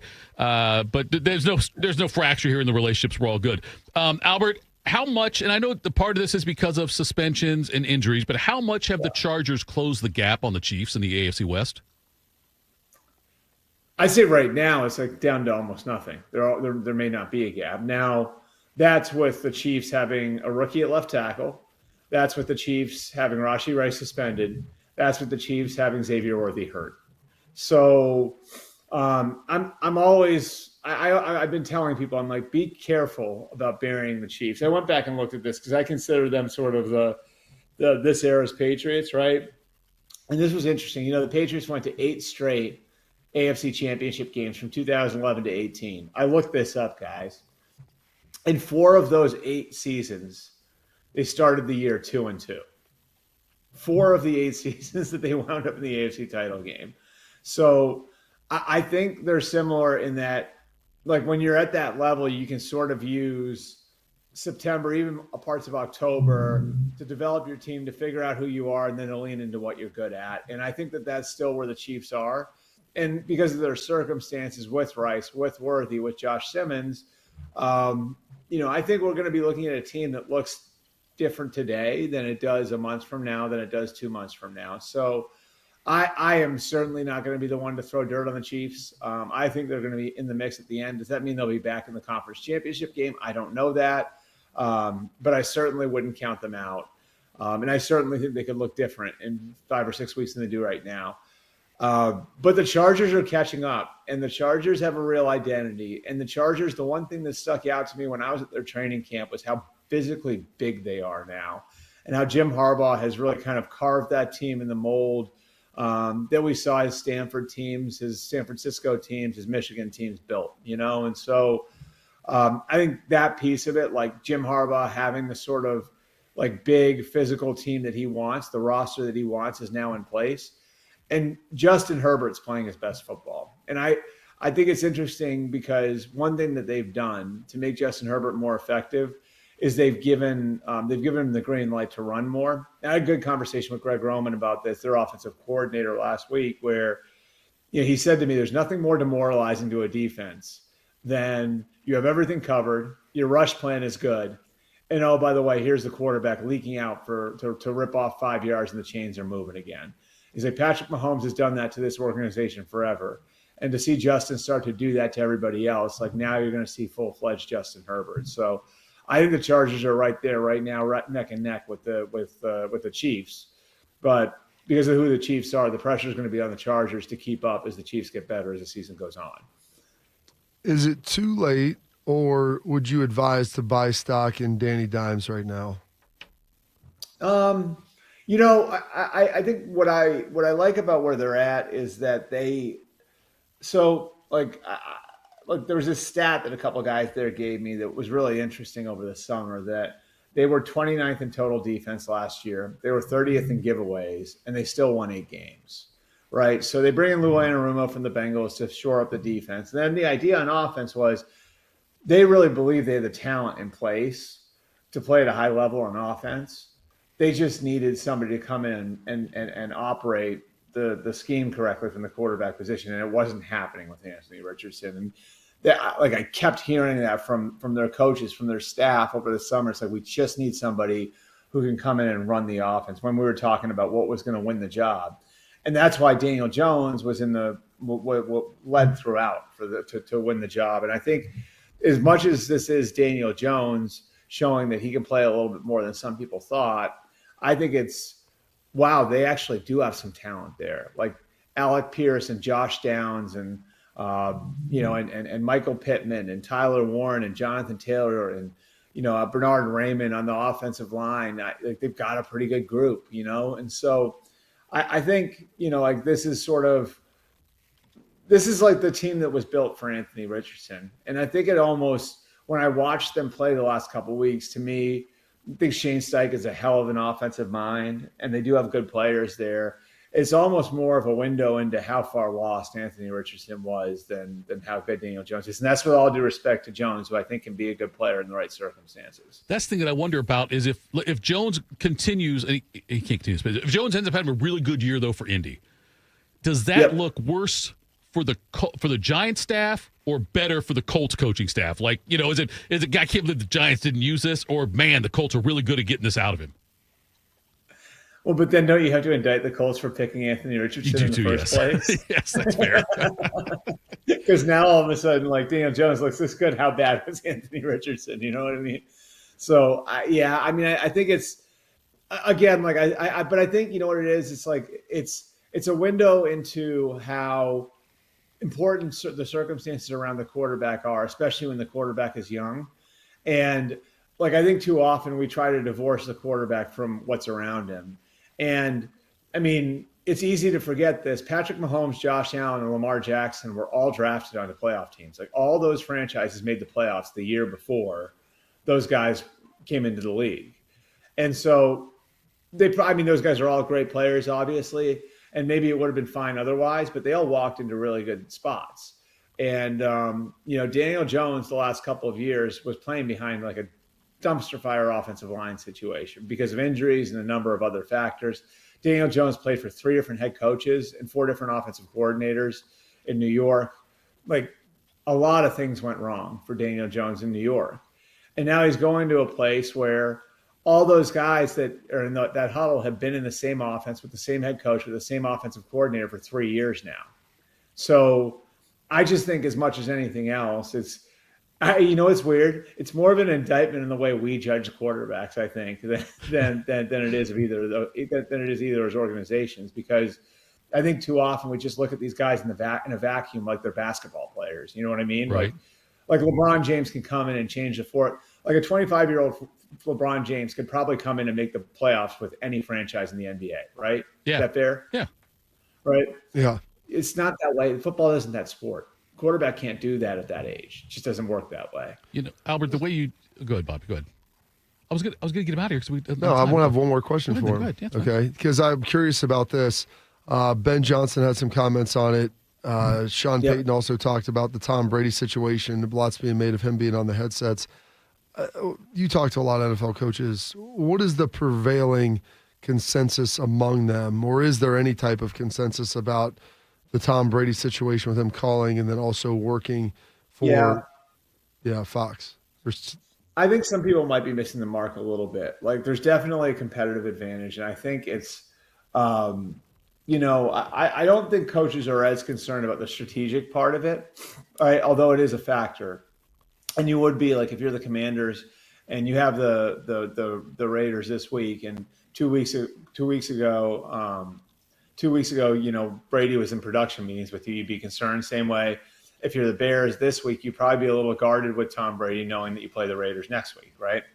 I think it's bigger than that, though. Like, I think it's like there are all these anti-tampering rules in place. That mean that you can't talk to other teams' players, you can't talk to other teams' coaches. Well, now, like you've got this executive for the Raiders who has an opportunity to meet with a handful of players from every team every week. You have an executive from another team who's got a chance to meet with all of your coaches. So, like as far as the interview process, Brady just ran a coaching interview process. He's going to have a chance to not only meet with these guys in production meetings, but talk to them on the field before games, like on every week, right? So you've got this window into free agents, into guys that might be trade targets, into coaching hires that other teams don't have. And you're getting like this kind of wide angle view of the entire league that other teams aren't getting, because one of your top executives has this second job. And so I think that part of it is something that a lot of teams are looking at and saying, like, that's a very real competitive advantage. And, put it this way, right? So big game this week, say, all right, so the Ravens are playing the Lions this week. The Ravens GM is Eric DaCosta.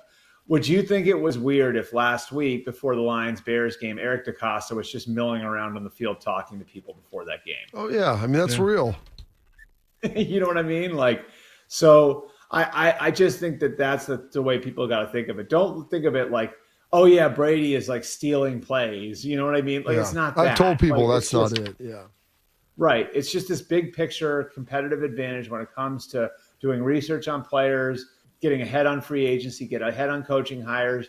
It's this big picture, again, like this wide angle lens of the NFL that the Raiders are now getting that other teams don't have. Just to show you the level of pro that Albert Breer is, when he made the comment that it's an indictment of how we evaluate quarterbacks, that was a players-only meeting type thing to say right there. When I tried to throw the Colts or the Giants under the bus, and he said, no, it's on us. It's on us is what he did there. So, Albert, appreciate the time. Thanks so much. Go get dried off. We'll talk again next week. All right, thanks, guys. That was Albert Breer, MMQB. Coming up next, NFL Picks, Morning Juice. Hi, this is Martina McBride. With online news, social media, and texting available 24/7, the world seems to be spinning faster and faster every day. And it can be overwhelming. Sometimes we just need to unplug and take a break from our electronic devices. It can help reduce stress and allow us to reflect on the things that are really important in our lives. This message brought to you courtesy of the United States Air Force. In honor of all those we've lost to cancer and those still fighting and thriving, like basketball analyst and cancer champion Dick Vitale. I want to beat cancer. I'm going to beat it. That's no doubt in my mind. I'm going to win this battle. Defeating cancer will take all of us. Join our team to help fund game-changing research that saves lives. At the V Foundation, V is for victory over cancer. V is for victory over the odds. V is for victory over health disparities, victory over setbacks, victory over the unknown. V is for victory over giving up. Don't give up. Don't ever give up. Donate to the V Foundation to join our team and help save lives. Cancer can take away all my physical abilities. It cannot touch my mind, it cannot touch my heart, and it cannot touch my soul. 100% of donations fund game-changing cancer research. Donate now to the V Foundation at v.org. Since 2003, Wounded Warrior Project has helped post-9/11 veterans adjust back to civilian life. Through specialized programs, they begin healing their bodies and minds while regaining a sense of camaraderie. Learn more at woundedwarriorproject.org/possible. Lexi spent more than 6 years in foster care. Before I was adopted, I felt alone. With help from the Dave Thomas Foundation for Adoption, Lexi now has a forever family and the foundation for a bright future. Adoption changed me for the better. I feel like I can be whoever I want to be. You can help find permanent homes for children still lingering in foster care. Learn more at davethomasfoundation.org. When it comes to prostate cancer, go to pcf.org for the help you need to navigate this disease and make the right decisions for yourself. Go to pcf.org today. When it comes to a gun suicide attempt, all it takes is a moment. Heather and I had an argument just like any other couple. I was lost. I had snapped. I had a gun and I was going to take my own life. Heather helped me realize that there was still a life to live for the better of myself, my family. My weapon is now safely put away. A moment of crisis can happen to anyone. Store your guns, locked, unloaded, and away from ammo. Hear more safe stories at endfamilyfire.org. Brought to you by Brady and the Ad Council. Attack and dominate. You're locked into Morning Juice. Sponsored by Riverside Bank of Dublin. Here's Bobby and Tito. All right, Bodie. I can't push the button. You got to push the button. Let's do some NFL picks.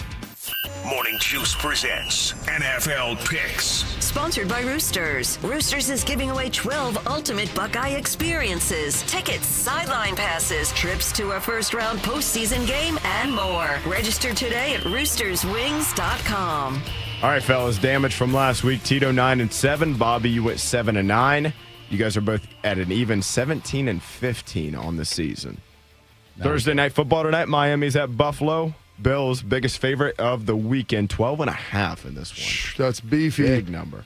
The Dolphins are bad, though. I'm going to lay the points. I am going to. God, I wanted to take Miami, but I'm going to lay the points also. I wish it would be closer. Man, it's Coward. Just wishful yes, that's what it is. That's On to the Sunday 1 o'clock games. Atlanta's at Carolina. Falcons favored by 5.5. I'm going to lay those points, too. Atlanta looked really good. Carolina defense is rough. Bryce Young had a decent quarter, I think is what it was. So I'll take the 5.5. All right, Indianapolis is at Tennessee. Colts, 4.5 favorites on the road. Ooh. I like that. The Colts, they've been rolling a little bit. Let's lay those points. I like the Colts, too. I'm going to keep riding Danny Dimes. Let's roll.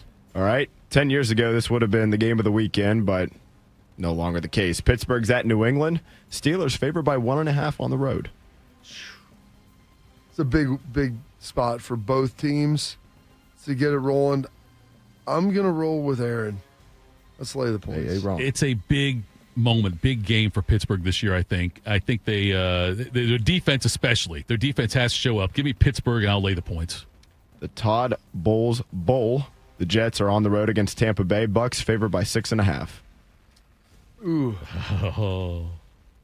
Justin Fields, concussion protocol. If he doesn't play, it's Tyrod Taylor because we went out there. If he doesn't play, for sure. I'm going to lay the points. It's in Tampa. I'm laying the points in this one as well. I think that Tampa Bay is just way too strong for the Jets, and I don't anticipate Fields playing. All right, rematch of last year's NFC divisional round, if I remember correctly here. The Rams are on the road against the Philadelphia Eagles. Philadelphia, 3.5-point favorites at home. Don't you get like 3 points or 2.5 for being the home team? That's in college. NFL, it's maybe a little bit less. Okay. I'm going to take those points. I think this is a much tighter game, and if Philly can't get a lot of pressure on Stafford, they'll be able to score. The hook got me on this one, too. If it was 2.5, I would have gone the other way, and 3, I probably would have still gone with Philly. But with 3.5, give me the Rams. All right. Continuing with the 1 o'clock games, battle of the backup quarterbacks. Bengals on the road at Minnesota. Vikings favored by 3. Yeah, I lay the points. I'm not going to trust Browning until I see more. Yeah, I would lay the points as well. It's like Minnesota might be addition by subtraction, whereas Cincinnati is subtraction by subtraction. I don't know if Carson Wentz is. I don't know. J.D. McCarthy doesn't do it for me. Go ahead. Houston on the road against Jacksonville. Kind of a sort of big early game for this division here. Jacksonville favored by 1.5 at home. Jacksonville, give me the points. I think Houston wins this straight up. I think Houston does as well. I'd take Houston money line on this one. All right. 2 of the league's best, maybe Super Bowl matchup here. Green Bay on the road against your Cleveland Browns. Packers favored by 7.5. It's hard to believe it's only 7.5. I'm going to lay the points. I think I'm going to lay the points, too. I don't think there's any way in hell Cleveland competes in this game. Sorry, Browns fans. Sorry, Shark. All right, Las Vegas is at Washington. Commanders favored by 3.5. Wow. Look, Jaden Daniels not sure on status as of right now. Give me those points. I think the Raiders can keep this close. God, the Raiders are playing well. I'll take not Monday night, but yeah, no, but I'll take Washington. I'll lay the 3.5. All right, on to the afternoon 4 o'clock games. Denver on the road against your Go Chargers. Go Chargers favored by 3. Chargers are playing really well. They don't have much of a home field advantage at all. This will be a home game for Denver. I'm saying that tongue in cheek, like Broncos fans. Yes, I was going to say yes. They're at LA, but Denver fans will travel, and that'll be mostly orange and dark blue. Denver needs a win. I think they bounce back here. I think they get this. So I'm gonna take the points. I am going to lay the points with the Chargers. I hate doing that. I feel dirty every time I say something positive about a Jim Harbaugh coach team, but I think the Chargers are going to win this game either by 3 or more. All right, New Orleans on the road against the Seattle Seahawks. Seattle 7.5-point favorites. Seattle 7.5 points. Gosh, New Orleans is so bad. Lay the points. Yeah, I'm laying the points in this one too. I don't know how high that number would have to be for me to not take Seattle. Arizona on the road against the San Francisco 49ers. 49ers favored by 2.5. I think San Francisco. I think Arizona beats them. Do you really? Yeah, outright. I will take the 49ers laying the point. I think 49ers win by at least a field goal. Yeah. All right. Which fan base hates their own team more? The Dallas Cowboys are on the road against the Bears. Dallas favored by 1 point in this game. Basically a pick 'em. Yeah. I'm going to take Dallas. I think they. How about them Cowboys? Listen, Bears, Ryan Poles, no dice. I see a big game out of Dak Prescott and also CeeDee Lamb. I think they're going to torch Chicago's secondary. Give me Dallas and lay the point as well. All right, Sunday Night Football. Kansas City is at the Meadowlands against the New York Football Giants. KC, 6.5-point favorites on the road. I think I'm going to lay those points. It's a lot, but I'm going to lay them. It is a lot. This will be the official Tito Chase game. It'll be the last game I bet before leaving Las Vegas, and this will determine whether I come home happy or come home at all. But I will take KC and lay the points.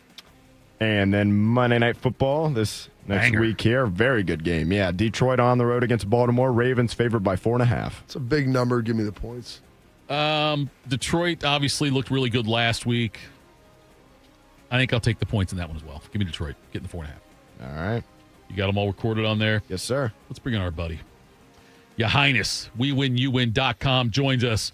Chad, how are you this morning? You got some picks for us, buddy? First of all, I am fan-flippin-tastic this Thursday morning, folks. I love the Cincinnati Reds hat there, Tito, for those seeing at home. But were you folks with us last week? $50 bettors made over $1,600 just on Sunday. Just on Sunday, straight bets, folks. 7-1 on straight bets last Sunday. If you want the free college picks, I'll give you my 4 top college picks this Saturday. All you got to do is email me. It's my first name, Chad, at WeWinYouWin.com.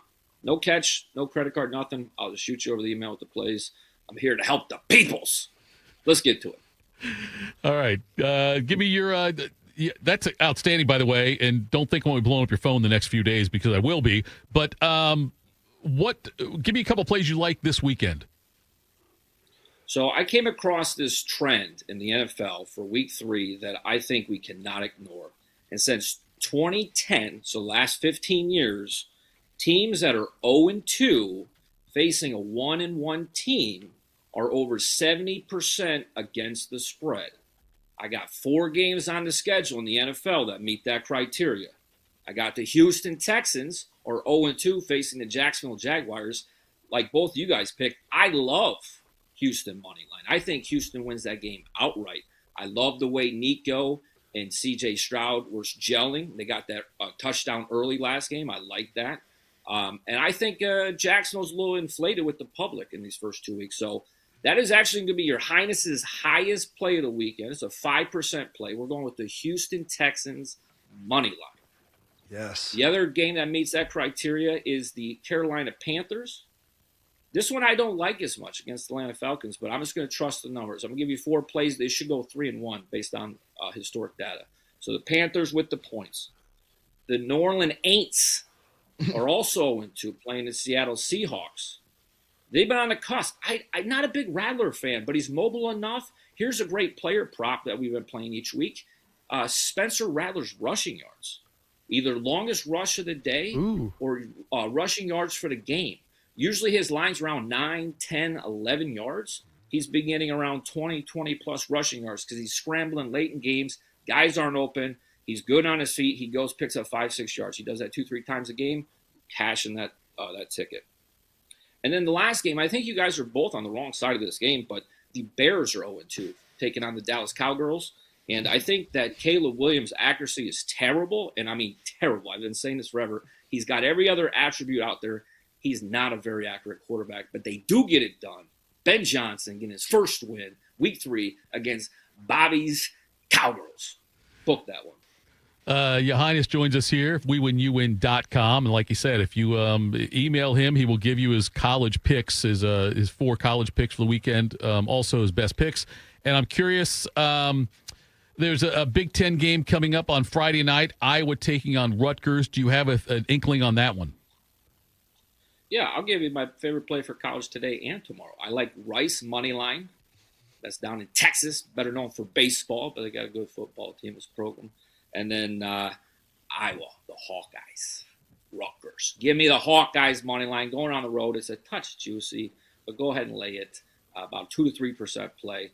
But I like the Hawkeyes. I like Rice. And if you want Saturday's play again, shoot me an email. I'll send you my top 4 plays this weekend. Might include ASU. Just saying. We've had a lot of fun watching some of your stuff on Facebook, some of your social media. Keep the content coming. I'm telling you, in the breaks, we watch your stuff more than anything else we watch on this show. Like during the breaks, it's usually it's a lot of fun watching that. So we appreciate that. And like I said, so I'll drop this for you. Yeah, you're going to Vegas, right? Yes, sir. Weekend? Yep, leave today. And I don't know who you're traveling with, buddies. Not do this. This is fun for the group. Okay. On like a Saturday where you got a lot of football games, everybody throwing like $20-25. Everybody pick one team, do a parlay. If you hit the parlay, you guys go out to a nice dinner, right? So if you got like 4 guys, everybody throws in $25. You put $100 down on a parlay. Everybody picks one team. That cash, you go to a nice steakhouse or something. It's a fun way. You're not exposed for a lot of money. It's a great. If you hit, you'll have stories for a lifetime. So if I don't hit, I got to pickpocket somebody out there on the strip walking by to pay for my meal. Well, if you go on the strip, you'll fit right in. There's a ton of panhandlers out there these days, so you'll fit right in. Bobby! Yeah. Get on the right foot. Do the wrong thing. I'll see you next week, boys. All right, See you next week. Thank you, brother. We appreciate it. That was Chad, Ya Highness, joining us there. Always an entertaining segment with him. And yes, I will talk to him more than anybody else when I'm in Vegas. this weekend coming up. So, and I've already I wrote down some of his plays on that. We'll see how that goes. All right, coming up next, we'll wrap things up. Tell you what's got us juiced. Morning Juice. Bobby Carpenter here with the Riverside Bank of Dublin Sports Money Report. NFL revenues were at an all-time high in the latest fiscal year, with the league racking up a staggering $23 billion in total revenue. They sent around $416 million to each of the 32 franchises. That's up nearly 9% year over year. Chuck Moore, CEO, and Travis Sanders, president of Riverside Bank of Dublin, talk about how the NFL model correlates to local banking. It's kind of weird to say, but the NFL model is similar to working with your local bank. Just like the NFL returns profits to its teams, by working with a locally owned bank, deposits are returned to that community in the form of business and consumer loans. It's a reinvestment that benefits the area in which we all live. It is a total win-win for the community, the depositor, and the bank. Stop into our branch and see what a difference we can make together. Tune in every day for the Riverside Bank of Dublin Sports Money Report. Visit their office at 6300 France Road in Dublin or online at riverside.bank. Member FDIC, Equal Housing Lender. Wow, that nagging joint pain. You know the one. Sometimes it's from maybe years of hard work. Sometimes it's just an old injury that never healed right. I know I've got plenty of those. Either way, it's been calling the shots in your life for far too long. But that stops right now. Hey, Bobby Carpenter here, and QC Kinetics is here in Columbus to flip the script. Dr. Walkoff and his team are going to use regenerative medicine, just like I got, advanced cellular treatments that will help your body heal itself. It's going to restore the damaged tissues. It's not a cover-up for it. It's not pills. It's not scalpels. It's long-term lasting relief. So you don't have to operate your life around the pain anymore. QC Kinetics, no surgery, no drugs, no downtime. Just smarter and natural ways to heal your body. Make sure you bring your MRI, bring your x-rays. They'll tell you if you're a good candidate. The consultation is free. So just call QC Kinetics at 380-208-4544. That's 380-208-4544. Or visit them at qckinetics.com/Columbus. 1 in 4 Americans today are living with a disability. I'm one of them. I care deeply about creating a world we can all fully participate in, free from stigma, misperceptions, and barriers. And we've got a trusted ally on our side, an organization we can rely on, Easter Seals.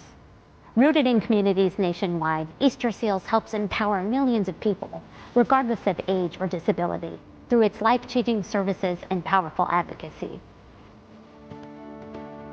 Today and every day, Easter Seals is leading the way to full equity, inclusion, and access to healthcare, employment, and education for people with disabilities, families, and communities.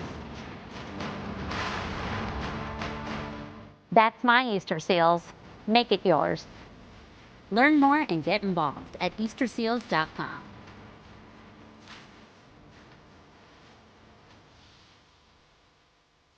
We built a brand new studio just for Bobby, and Tito has already ruined it just by being here. I'm pregnant. This is Morning Juice. It's Morning Juice.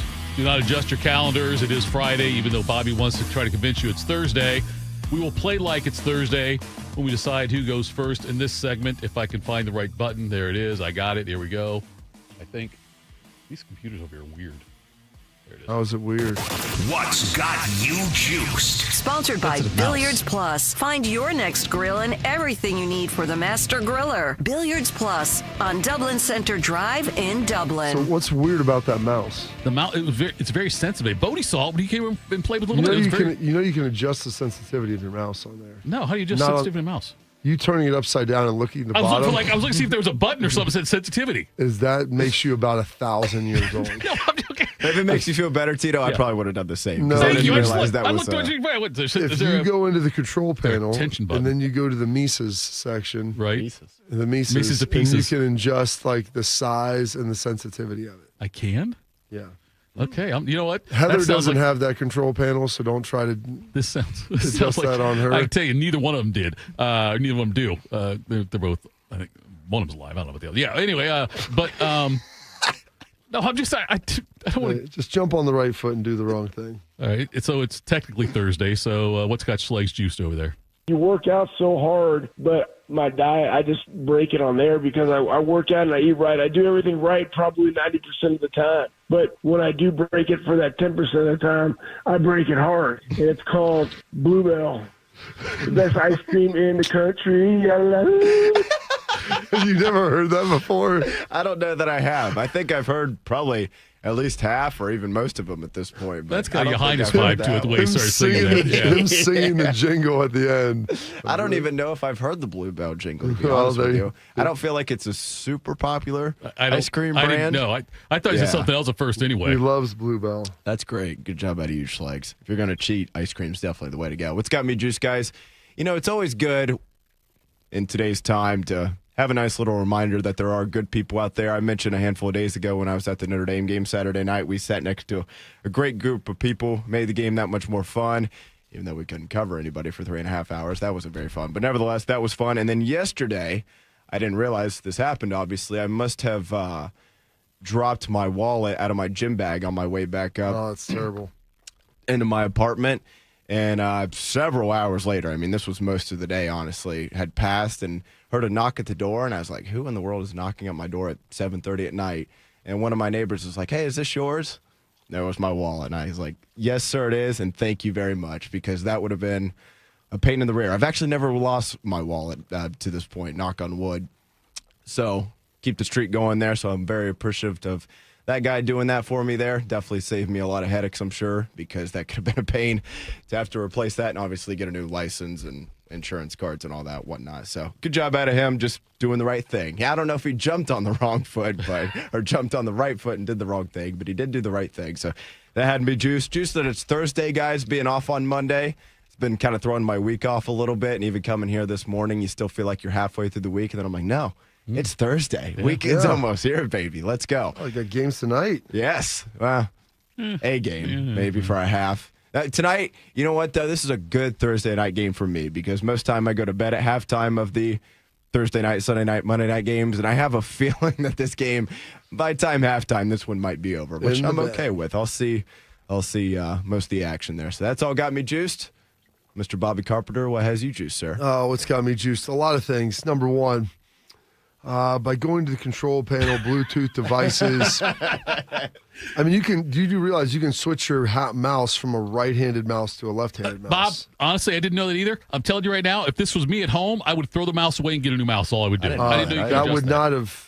Well, you can make it right click or left click, and if you're left-handed, Bodie, and you want to use it in your left hand, then the right click is the left click, and the left click. I've only ever used it in my right hand. I don't think I've ever seen anybody use. It's a lot different going from right to left. That's with the mouse. You have options on here: primary mouse button, left or right, mouse pointer speed, that off, enhanced pointer precision, which would be among the sensitivity stuff. You can scrolling direction, where if you push up, it goes up, or if you push up, it's like you pulling down. Yeah, you can flip it. I can't do that. Bob, this is all too much. If I did it, I would end up forgetting what I did and how I used to do it. I'd go back to factory settings and it'd start all over mouse, again. Pointer, and touch. Oh, you've got all different options. Is there a mouse ball in there that just like drops out of the PC and replaces the? No, it's not like a mouse ball. Like a video, like a 3D printer. What the heck is the? Oh my God, I want to say slot machine, like a pinball machine where it drops in.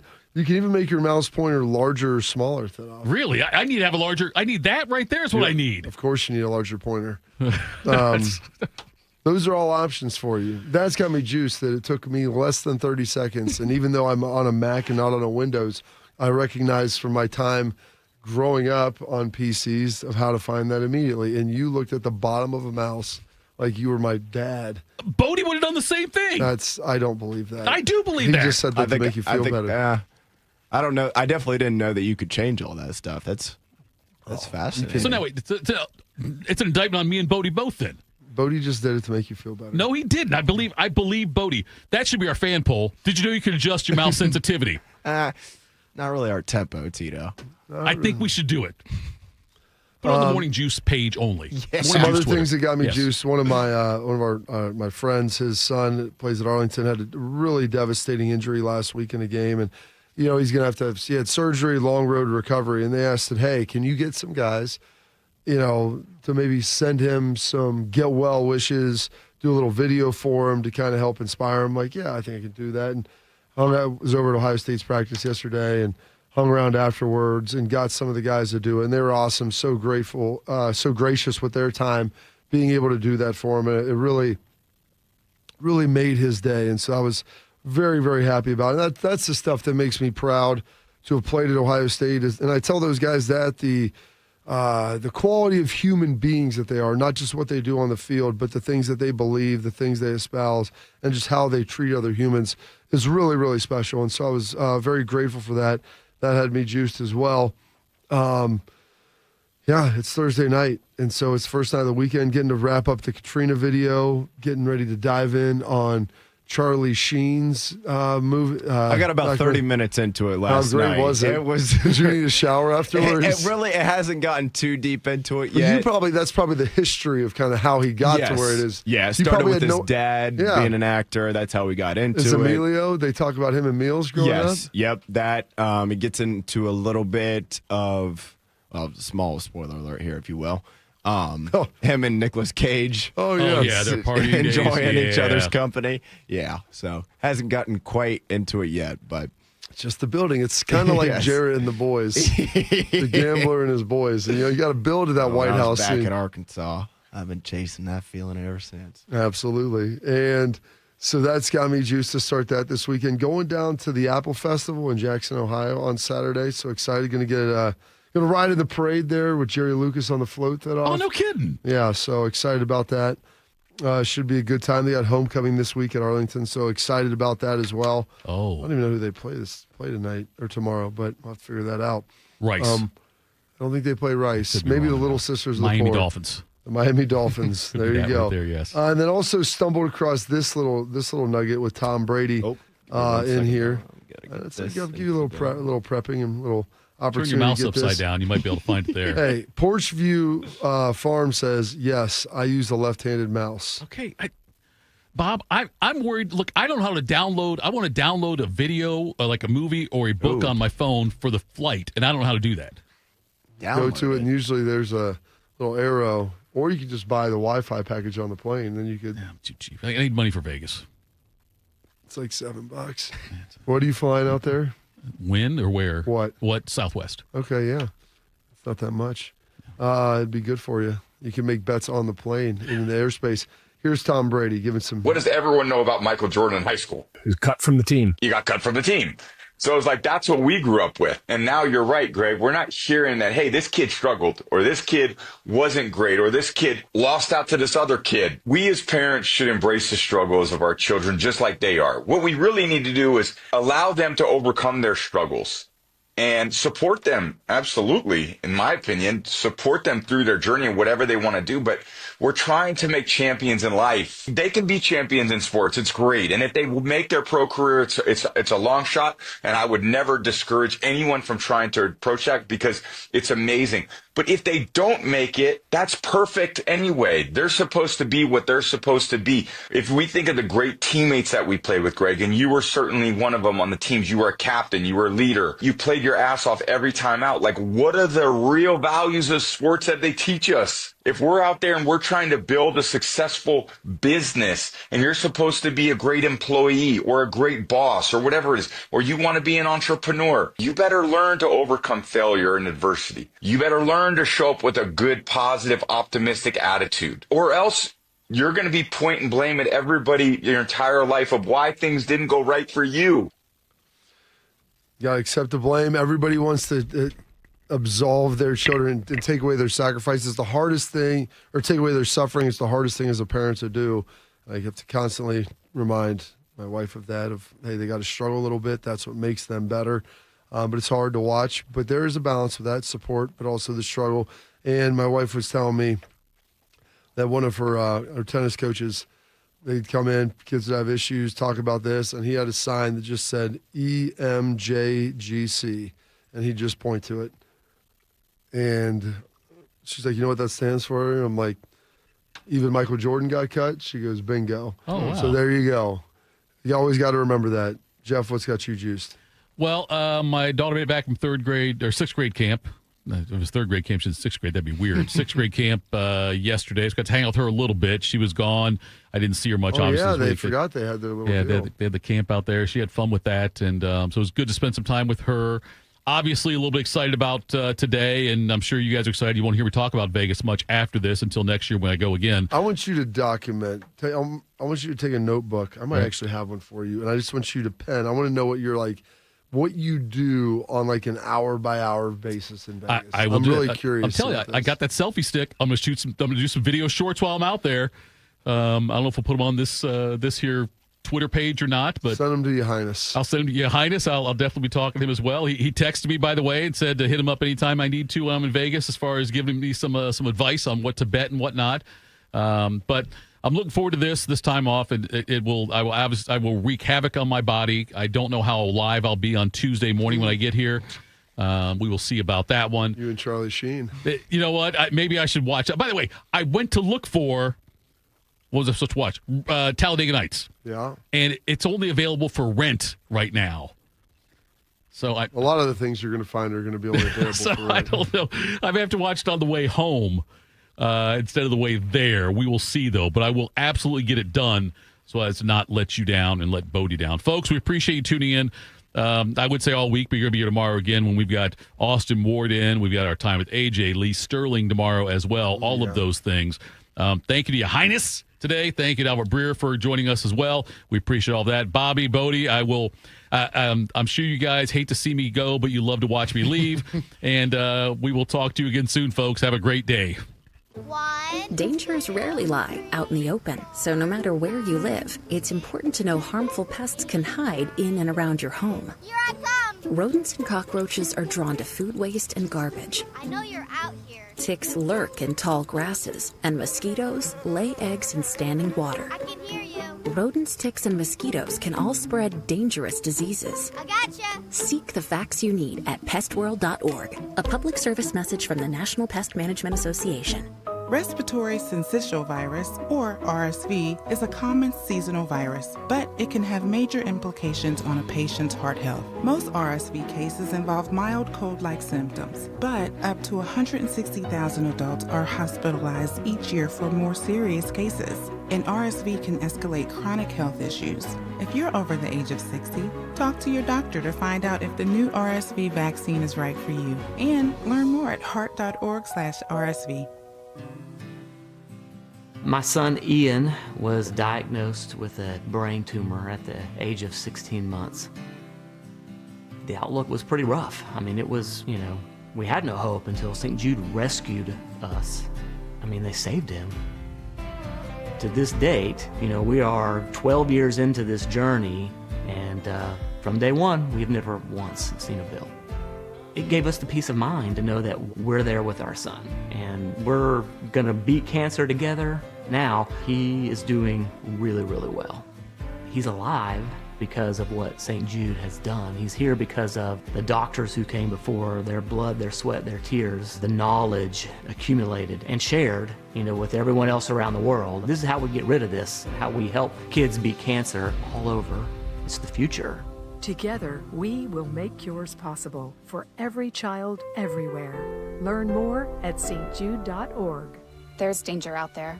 It lurks on highways and quiet neighborhood streets. It's more likely to kill you than a shark, and more terrifying than the biggest snake. Distracted driving claims lives every day. Every notification, swipe, social post, video, or selfie while driving risks your life. So while you might think public speaking or the zombie apocalypse is scary, what's really terrifying and even deadly is distracted driving. Eyes forward, don't drive distracted. Brought to you by NHTSA and the Ad Council. Okay, let's go. Top row. EYECARE? Good. Next row. AM America? iCareAmerica.org? Yes. Eye Care America helps seniors who haven't had a medical eye exam in 3 or more years. They also help those with an increased risk for glaucoma, and the appointment is often free or at no out-of-pocket cost. It's easy to see if you qualify. Go to EYECareAmerica.org. Proud to be your go-to sports addiction. WBNS, WBNS FM, HD3 Columbus. The Fan 3, Ohio sports destination. And Chelsea Messenger, weekday mornings, 6 to 9 a.m. Eastern, on America's home for wagertainment, the BetMGM Network. Notre Dame will lose at least one more game this year. They have USC, NC State, and Navy, and they will miss the college football playoffs. First of all, USC is garbage. I don't think they're a good football team at all. I don't think they're good. Don't let USC fool you. I don't think they're a good football team. Of all the teams that Double D mentioned, Navy is the one I think that has the biggest chance to knock off Notre Dame because they have so much experience back and because, look, preparing for that triple option doesn't matter if you see it every year, going from a regular offense, if you will, and the normal things you prepare for to that triple option, especially with a team that can run it so precisely. That's the one game on the schedule that if I'm Notre Dame, I'm like, I don't know. Navy's going to be hard out. The Daily Tip, morning 6 to 9 a.m. Eastern on the BetMGM Network. Make it legendary. Download the app today. Please gamble responsibly.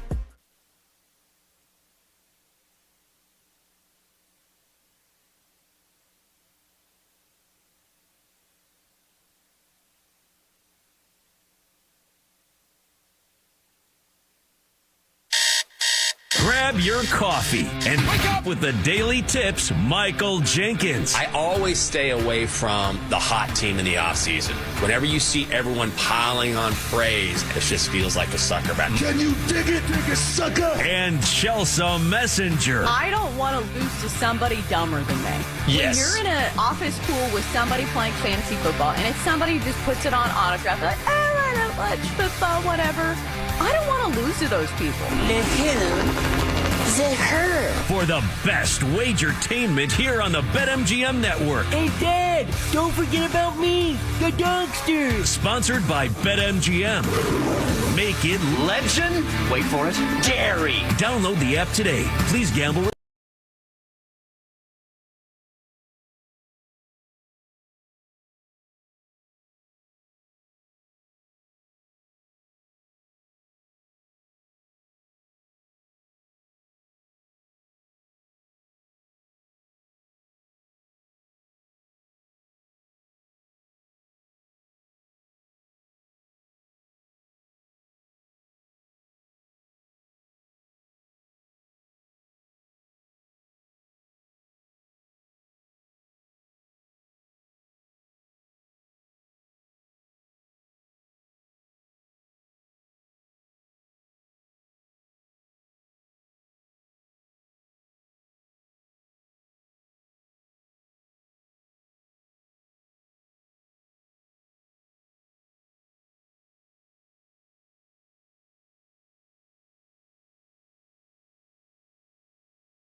Here's Tom Brady giving some. What does everyone know about Michael Jordan?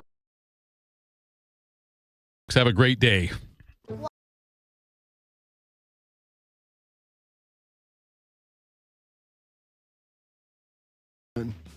Cordell Stewart in the beginning, or through protection agent companies that United as a Ben Michael's pocket.